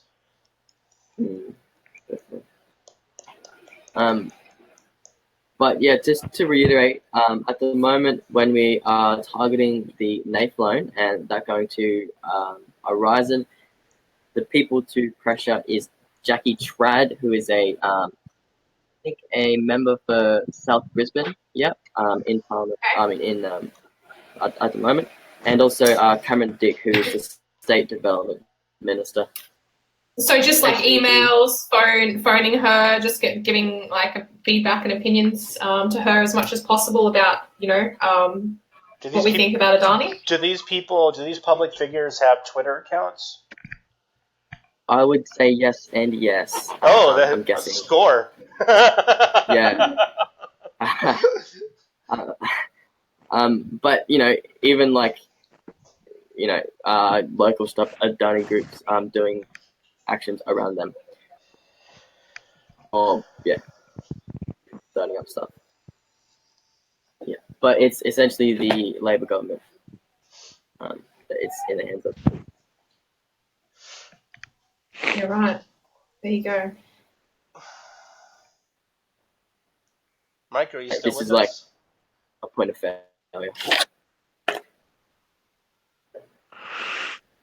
You sleeping? All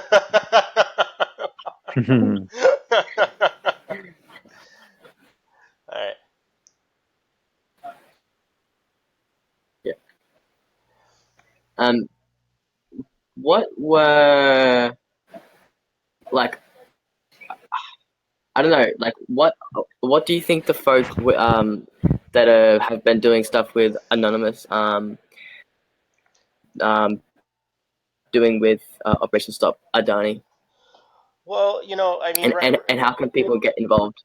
Well, I mean, that's something that we could talk on the backlogs, but a standard issue campaign wouldn't be in order. I mean, essentially, as she was saying, that a lot of cyber campaigns, they kind of dwindle on down to now there are other things that we can do besides the standard issue of what we usually do.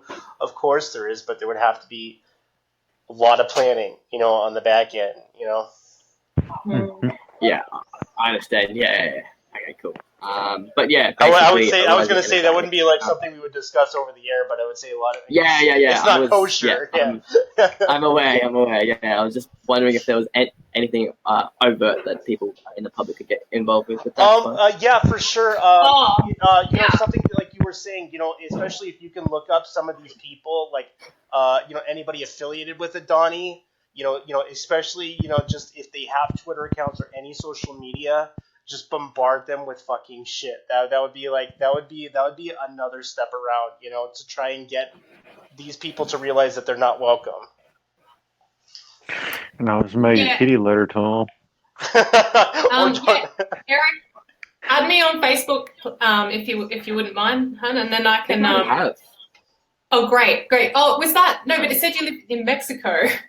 No, that's a joke. Yeah, it's a joke. Okay, good. All right, because I was like, that must be that Eric, and then I looked up your profile. And I was like, but you're in Mexico. All right, cool, excellent. So we can talk more about that side of what anonymous. Like, it's such a anonymous is so complex. I don't feel like I have the right to even really explain everything, but I can maybe help connect you, and then, you know, you're doing what you're doing, which is amazing, and then if you know some anons as well and know what they're kind of doing, then it'll be a great thing for you and for us as well.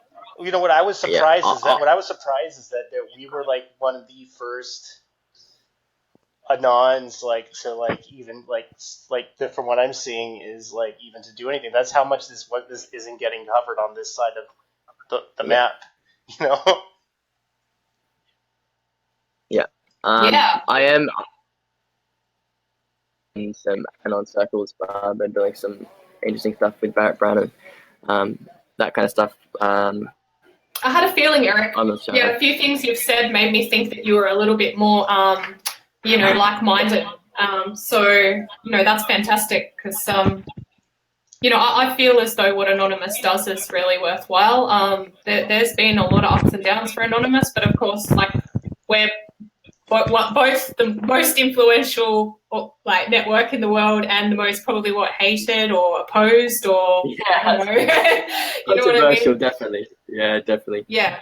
Well, very, very controversial, but because we represent the will of humanity. And when I say we, I mean, you know, like, everyone knows who I am, but when I say we, I mean Anonymous, I mean the family, I mean the idea, I mean the revolution of human consciousness. That's what I'm talking about. Like, that's powerful. There are millions and millions of people consciously awake and trying to make a difference at the moment. And that's sort of who I see as Anonymous, whether they're hackers or crackers or online activists or frontline activists or, you know, just people who have a heart that care. They're, you know, they're part of the family, you know? Yeah, awesome. Yeah, so you Anons get spamming or doing whatever you do. But Horizon and Adani are our main targets at the moment. Yeah, got it. So that's the Horizon Rail. I don't know if I told you guys about that company, but they are a Queensland-based rail company. But I think they're all around Australia, aren't they, Eric? I think Zelda said they were further than Queensland. I wasn't aware of that, but they're a big rail company in Australia. Yeah, I think they are further. But they're huge in Queensland, and they're supporting all of the mines in the local coal basins going to Adani's port. You're right. I've just discovered that I've been booted out of my Facebook and it won't let me back in. Oh, shit. That's a first ever for me. A little bit ironic. Where you can't build your page again. Every time I come on your show, all sorts of bad shit happens. I mean, with some of the guests that we've had on here, like, I wouldn't be surprised. Like, you know what I mean? Yeah.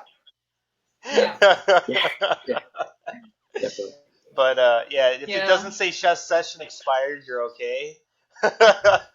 No, it's telling me that I need to like verify who I am for my own like safety and security, and then I'm trying to give them a picture of myself, and they're going, "Nah, you can't upload it. Upload failed." So I'm literally like, I can't get in at all. Guess what? Your page is gone. Well played, Facebook. Well played. Your played. I'll get back in there, and my whole network will be gone. It's already gone. Yeah, trust me, it's already gone. they had you upload that picture, told you they're temporarily logging you out for your security and everyone else's, but truthfully, they've already got rid of your page. Oh, cool. So I lost my network for this fight. Well, there you go, Eric. It looks like I'll have to join Slack now because I just lost my network. Yeah, to all of our listeners, I've said this for a long time, is that, don't keep your networks, completely on Facebook dependent. We do have a Discord channel. I'll repost it at the end of the day. That is a holding spot for anybody who feels like that they're, you don't want to discuss operations, completely on Facebook, because what happened to L. But here's a trick that I have learned over the years of dealing with Facebook, and this is something you guys, listeners, might want to try on your own, especially if you're involved in activism online.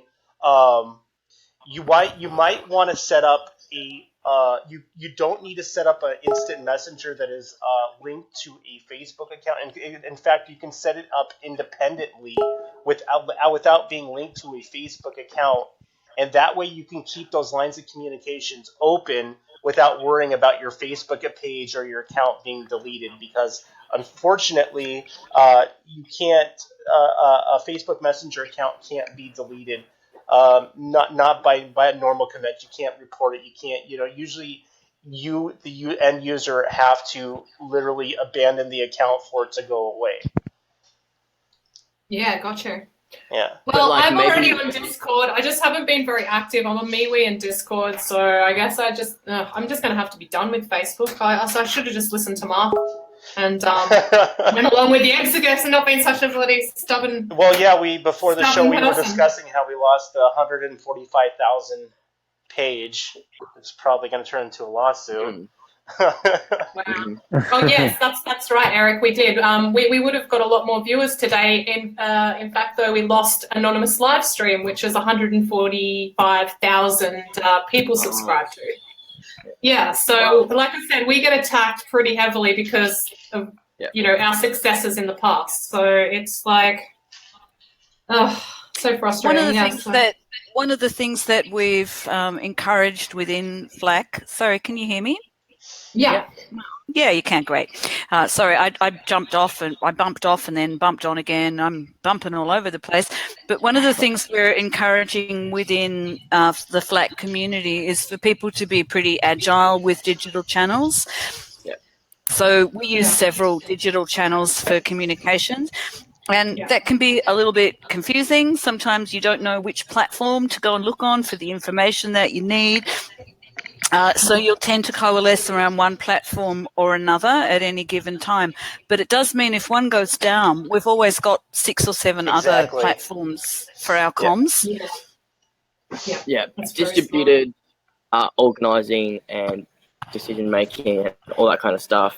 That's what, grassroots activism is all about. So. Yeah, it's good not to put all your eggs in one basket. Exactly. Or something. I just realised. That's right. Well, we've been trying to tell our viewers this for almost 8 months now, that Facebook is not a nice place for activism. So it's good to have, just like what you guys said, have your eggs everywhere. Yeah. We do, and as I said earlier, nothing beats actually the face-to-face. Like when it comes to connecting with other people to go out and take action in the world, nothing beats the actual face-to-face. So getting bodies on the ground is still our first priority. Yeah. You can't find too much out on the interwebs. It took me I was so confused about that's so bad. Confused about what the camp was, and then I rocked up and I'm sick, and then I stayed with too much. Yeah. But but that's the way that we stay safe, and we keep the cops and the intelligence agencies off us. Yeah. Look, infiltration is always an issue with any kind of activism group, especially a frontline action group. But I mean, if you look at the amount of cyber attacks that we're getting, trolling especially, and attacks on us in the mainstream media, especially a couple of local North Queensland papers have been really vitriolic. in their attacks on us, it tells us it's working. What we're doing is working. It's got them worried. If it didn't, they wouldn't bother. So I think Bakunin, the old Russian anarchist, once said when they the harder they beat you, the more success you know you're having. And he meant beat you as in beat you with a stick. The more successful you know you are. So it must be really upsetting them, the fact that we keep stopping work and they don't know what we're going to do next. Sometimes we don't know what we're going to do next. So even if they have infiltrated us, they still can't find out. And that's how we roll. And it makes it all a lot of fun. Yeah, that's very true. Very true. It's a bit of a war, that's for sure. I say as I'm trying to get into my network that it took me 6 years to build that I've just been locked out of. Yeah, welcome to my world. I know, right? It was bound to happen to me sooner or later. Well, I'm glad it was for this. If it was going to be for anything, it was going to be for this.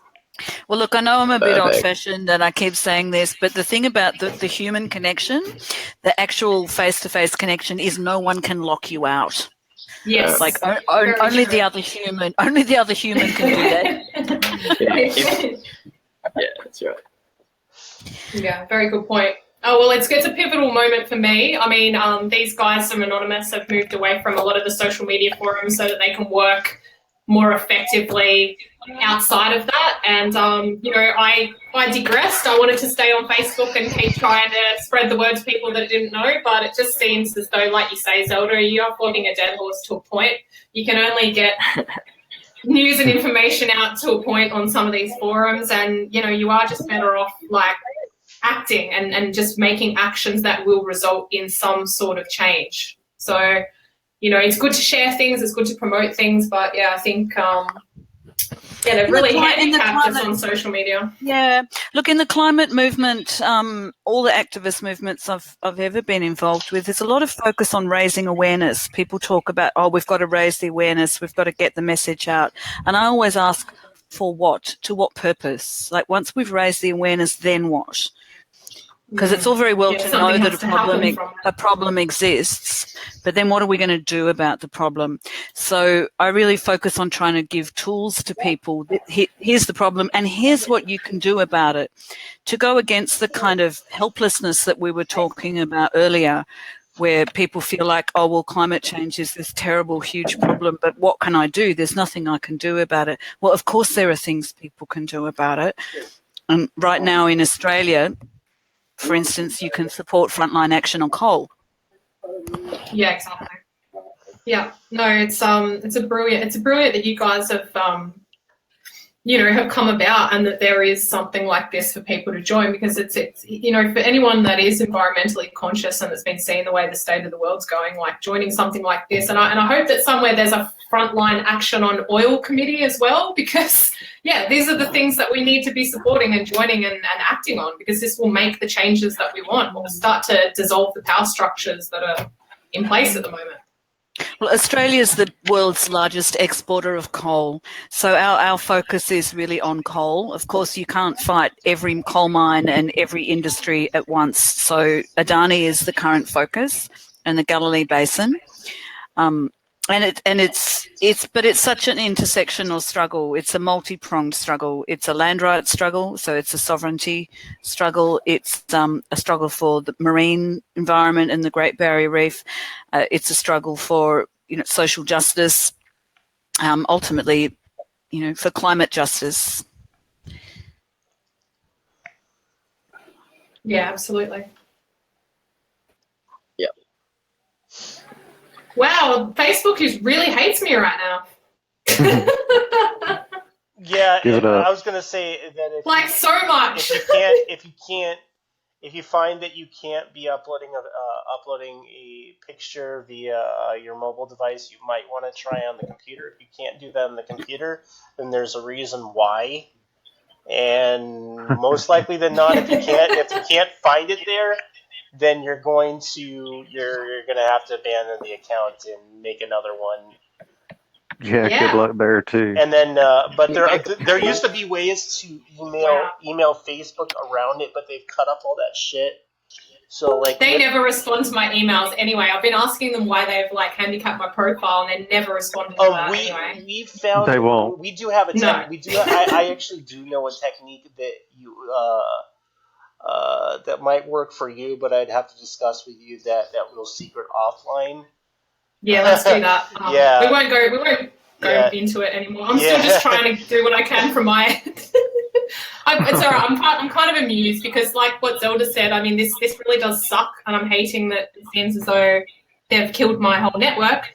But you know, it does tell me that we are winning. We must be doing something right, guys. Like, if they're that desperate that they have to shut us all down like this, we just need to keep doing what we're doing. I'll just get on Discord and the others and push on there, I guess. Pro tip: when you have a page with lots of people, make sure you have at least 2 accounts that are admin. We've learned that mistake a couple of times where all the admins disappear. Yeah, I've learned it already. Trust me. All of my networks do, except the biggest one. I probably should have made someone an admin on that. If I do get back in, I will make someone else an admin on it. Also, you know, another thing to do if you guys, to our listeners, if you're have a support or a cause, also set up if you have the technical know-how, set up and share space on any shared server and open up your own website. Most are point and click. That way you won't lose your shit. Awesome. All right. Well, I've got back in. I'm just going to take this as a lesson now, though, and I'm not going to put all my eggs in one basket anymore. I have learned the lesson. I'm sorry. Congratulations. Thanks, guys. That was fast. Yeah. Well, how long will it last before they'll do it again? Maybe 24 hours. Yeah, I've clearly been sent a warning, and it's not the first time. So yeah, I'm just going to have to be a bit more careful and do my thing elsewhere as well. So hopefully, Discord will still have me. Yeah, we're good. Thank you. All right. I'm so over Facebook. Me too, to be honest. I tried. I pushed on. I just thought there were a lot of people we could wake up and help join in, I thought that was worth sticking to, but with the amount of engagement that we're getting these days on there, it's shit, because they just hide everything that we share anyway, so you can't even get to the people that you want to get to now. They just isolate you in your own little world.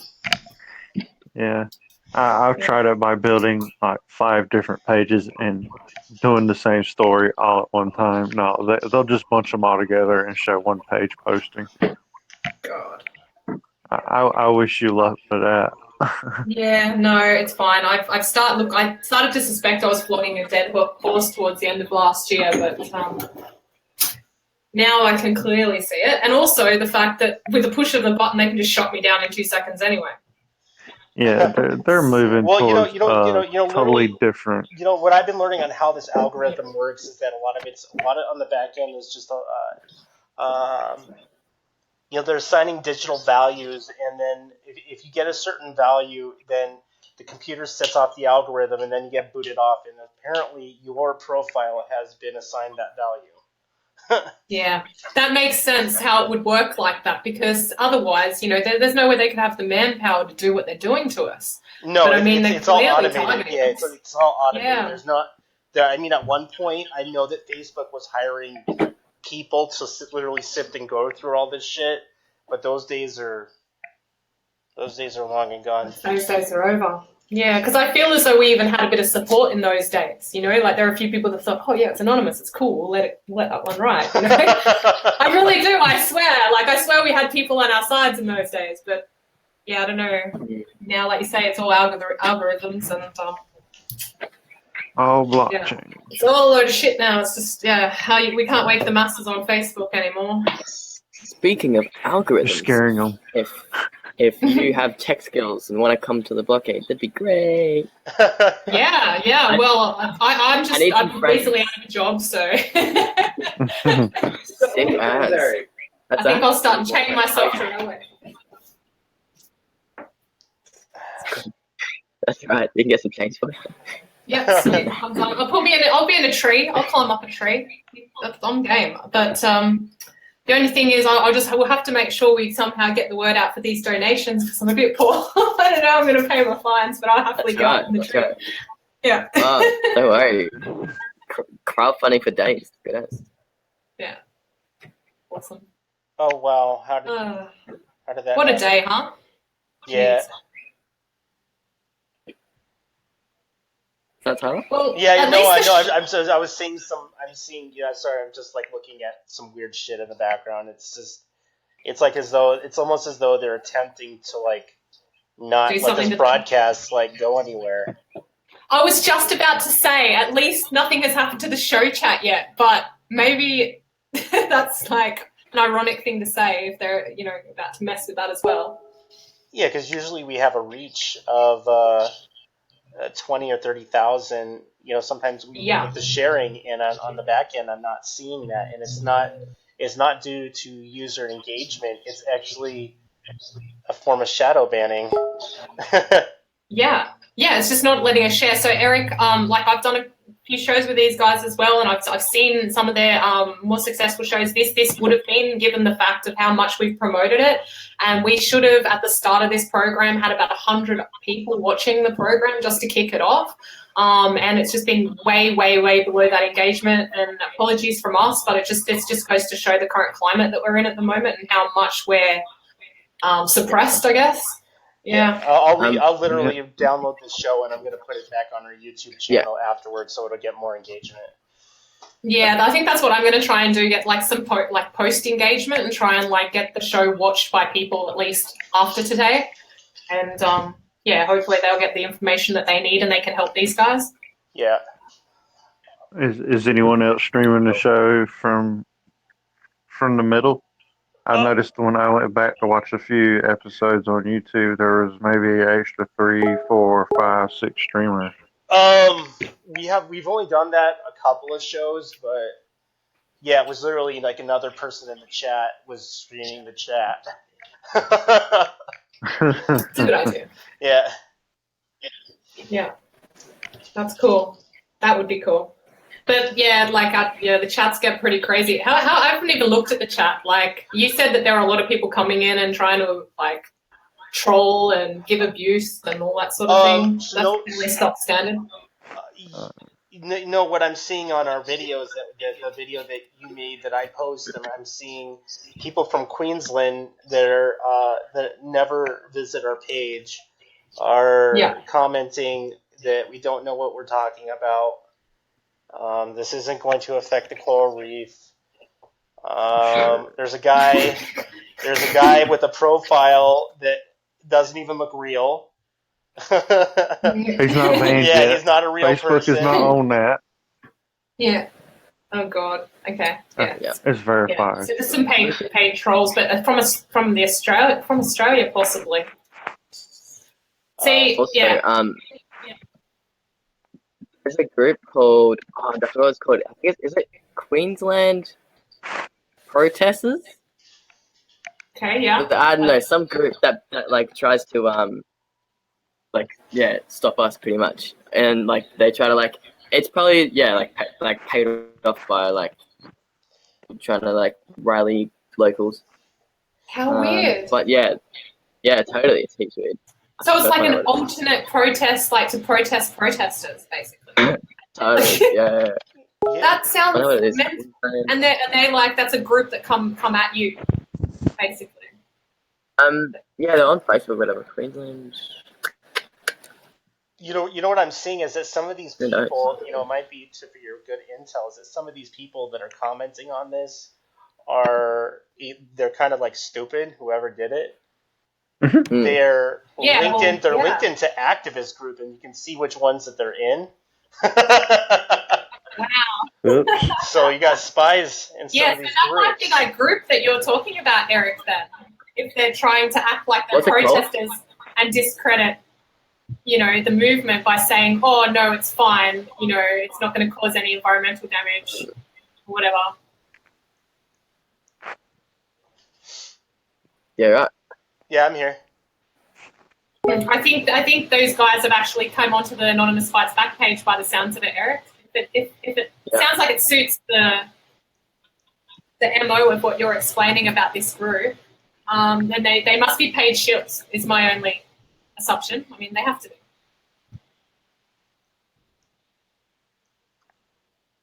Yeah. Yeah. Sorry.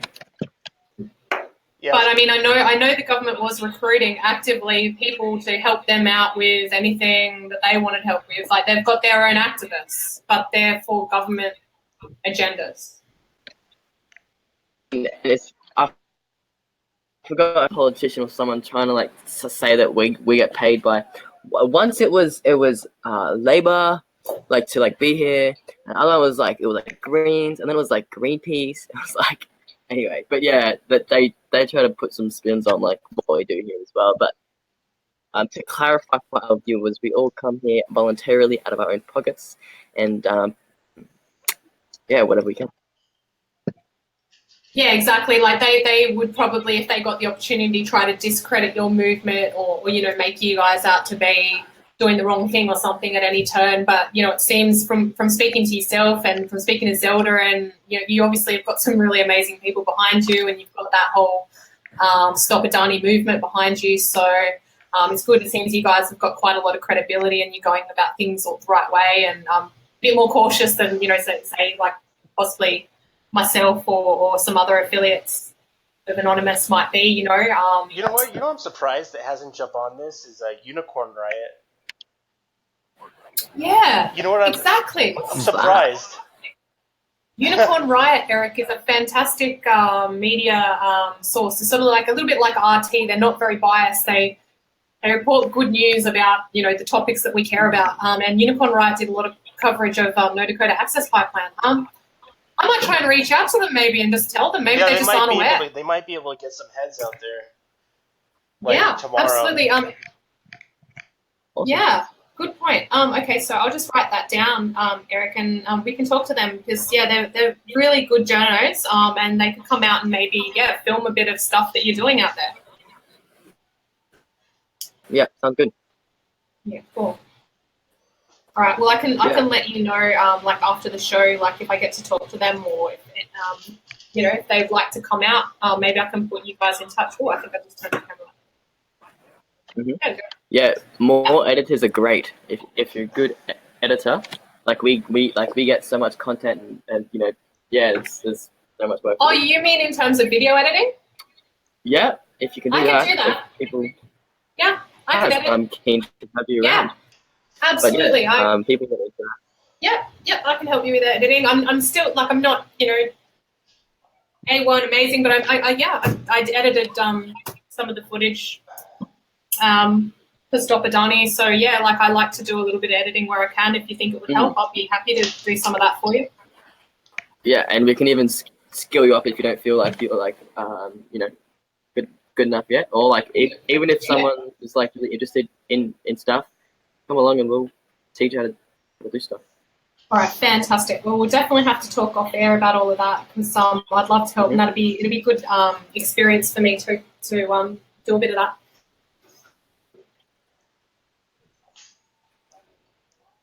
All right, guys, we got 15 minutes till the timer runs out. All right. It's up to you guys. Either we can go to the end, or we can end it early.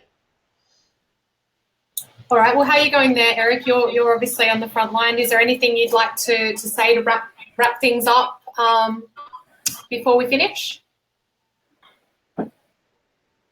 We need heaps of people. Here and around the country and stuff.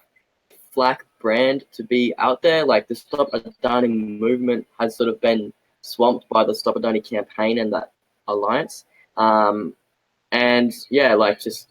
Just to remind you that if you are donating, to donate to directly and not STOPADANI if you want it to go to the course. More and more people are great. You can take the pledge on the Facebook. Go through the process of getting here. Yeah, all kinds of skills. If you don't want to be in actions, sick. If you do, yeah, if you want to learn stuff, this is the place. If you want to, live in mimic what we would like for, the rest of, then this is the place. Yeah, we need a lot of help with fundraising. There's a wish list somewhere. I don't know where it is, but maybe I can, maybe people don't have money but have like resources like filming gear and all, like, I don't know, just like arbitrary stuff. Couple of drones, get a couple of drones out Drones there are flying great, over you yeah. guys. Yeah, stuff like that would be awesome, and it was really really awesome of Terence to offer, like, possibly being able to find a way for you guys to Very long list. have a bit more coverage out there.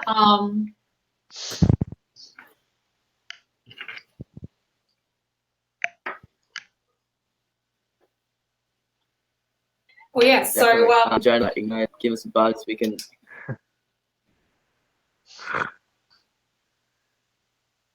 Micro. Happy relationship. Happy with what we do. Yeah, I'm here, dude. I'm here. Do you like?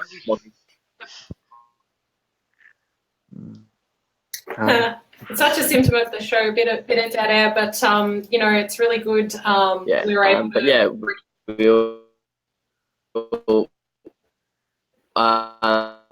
we're not going to stop. No, that's what Big Oil and saying. Big Coal need to know. None of us will ever stop that fight. Yeah, it's good. I think you guys have gone a big way already winning this fight. I think what you've done so far is really amazing, and it's just really good to see like that there are people that are willing to get out there and fight and make a difference in the world.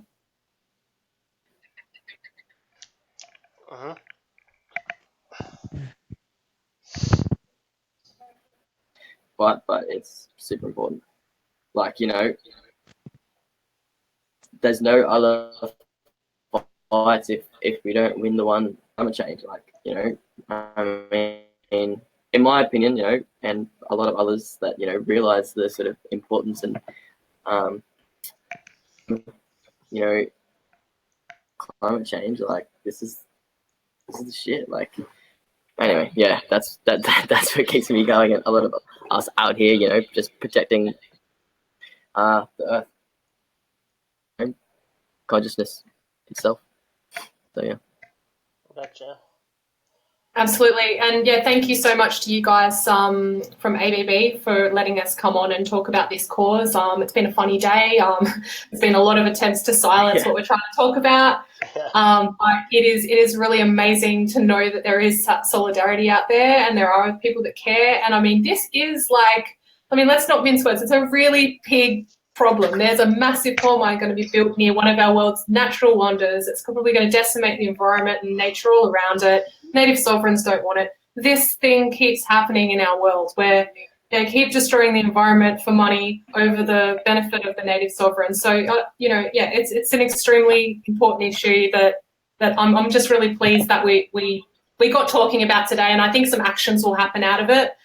And, let's hope that, perhaps down the track we can talk about how we stopped Adani and how we're getting on track with really taking the fight to coal and fossil fuels and starting to say that we win. Hopefully we can be on a more positive note in months to come. Yeah. And, if you're interested in starting up local, groups, like I'm sure STOPADANI can facilitate that. Like I'm talking about the Alliance now. Yeah. And, think that, the movement needs something else, like, do it, like get a group of people, do whatever you think the movement needs, as long as it sort of subscribes to NVDA, then it's welcomed, and so totally grassroots is the way to go, I reckon. Yeah, always non-violent resistance. I think, non-violent resistance is the best kind of resistance. They only know how to fight fire with fire, but if you're being peaceful and loving, they really find that hard to deal with. And you even see that with No Dakota Access Pipeline, How did they deal with those prayers? So, the prayer ceremonies and the way that the Native Americans handled that was wonderful. It was just sad that they slowly got more and more and more and more aggressive towards them until they used their old-fashioned tactics and pushed them out.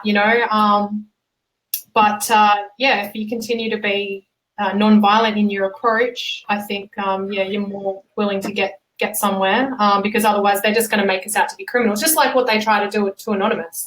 Most loving, most amazing, caring, intelligent people I've had the privilege to associate with over the last 6 years, and they're being called terrorists and aggressive and criminals, and then a lot of them have been locked up and lost their freedom, and that's only because they're trying to fight for these exact same things. Because they truly see past the veil of corruption that is society at the moment. So, I'm really proud to fight, with Anonymous and to fight with action groups like yourself. And I just hope that we can keep doing it, and that more generations under us will come in and keep joining the fight until humanity starts to turn its bullshit around, because it's really it's really a joke, and I think the majority of us are starting to see that. Nobody wants to live in the world the way that it is at the moment, and we can change it. That's right. Yeah. Under 3%, that's 0.5, you're definitely going to win. That's all we need.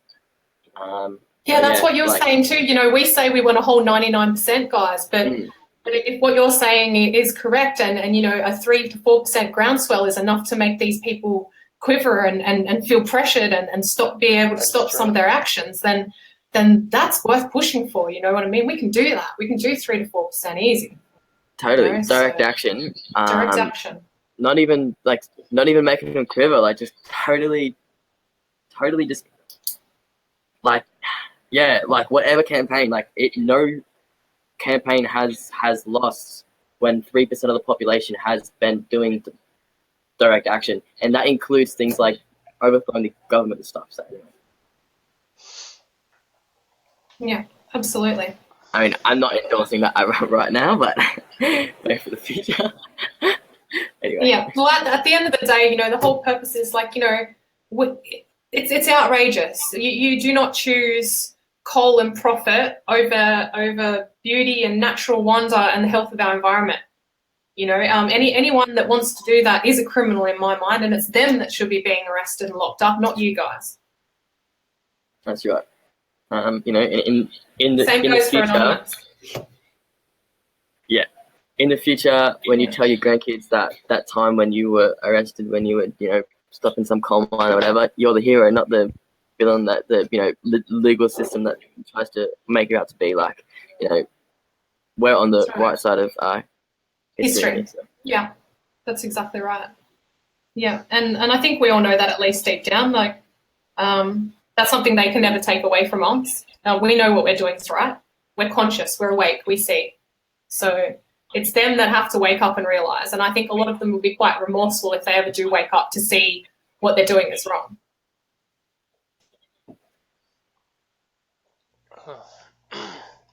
Yeah. Yeah, take the pledge. Yeah, so again, just anybody who's interested in supporting FLAC, get onto their website and get onto their Facebook page and reach out to them. Like you say, Australia's an awesome place. It's fun. It's beautiful. If any of you guys from overseas want to come on over, if you're people of means, please come over, join the fight. You'll have a ball. You'll enjoy your time here, and you can fuck the system at the same time. So it's that's right. Yeah, That's yeah. right. It ticks all the boxes. Ticks all the boxes. That's right.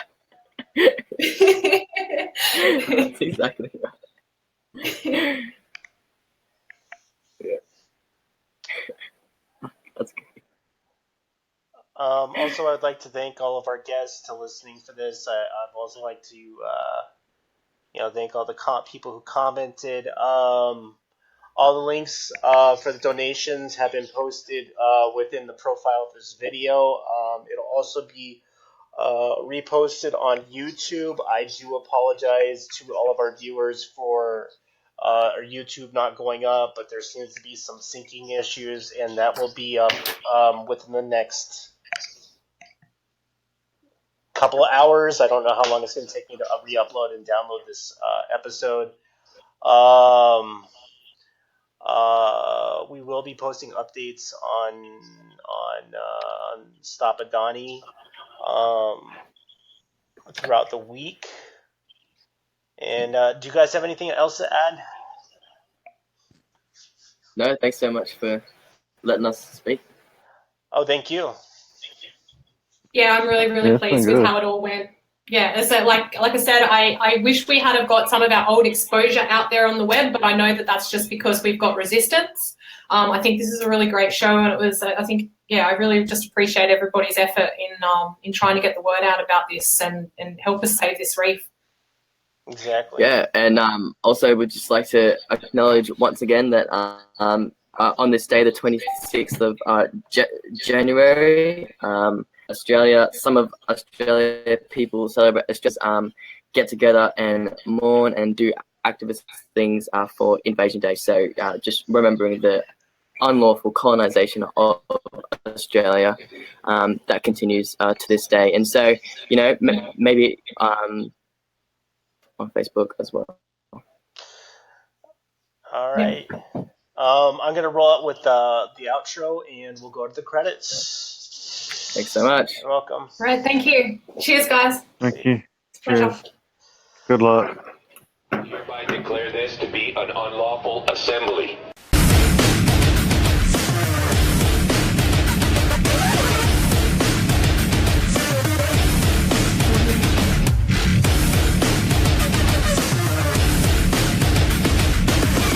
I order all those assembled to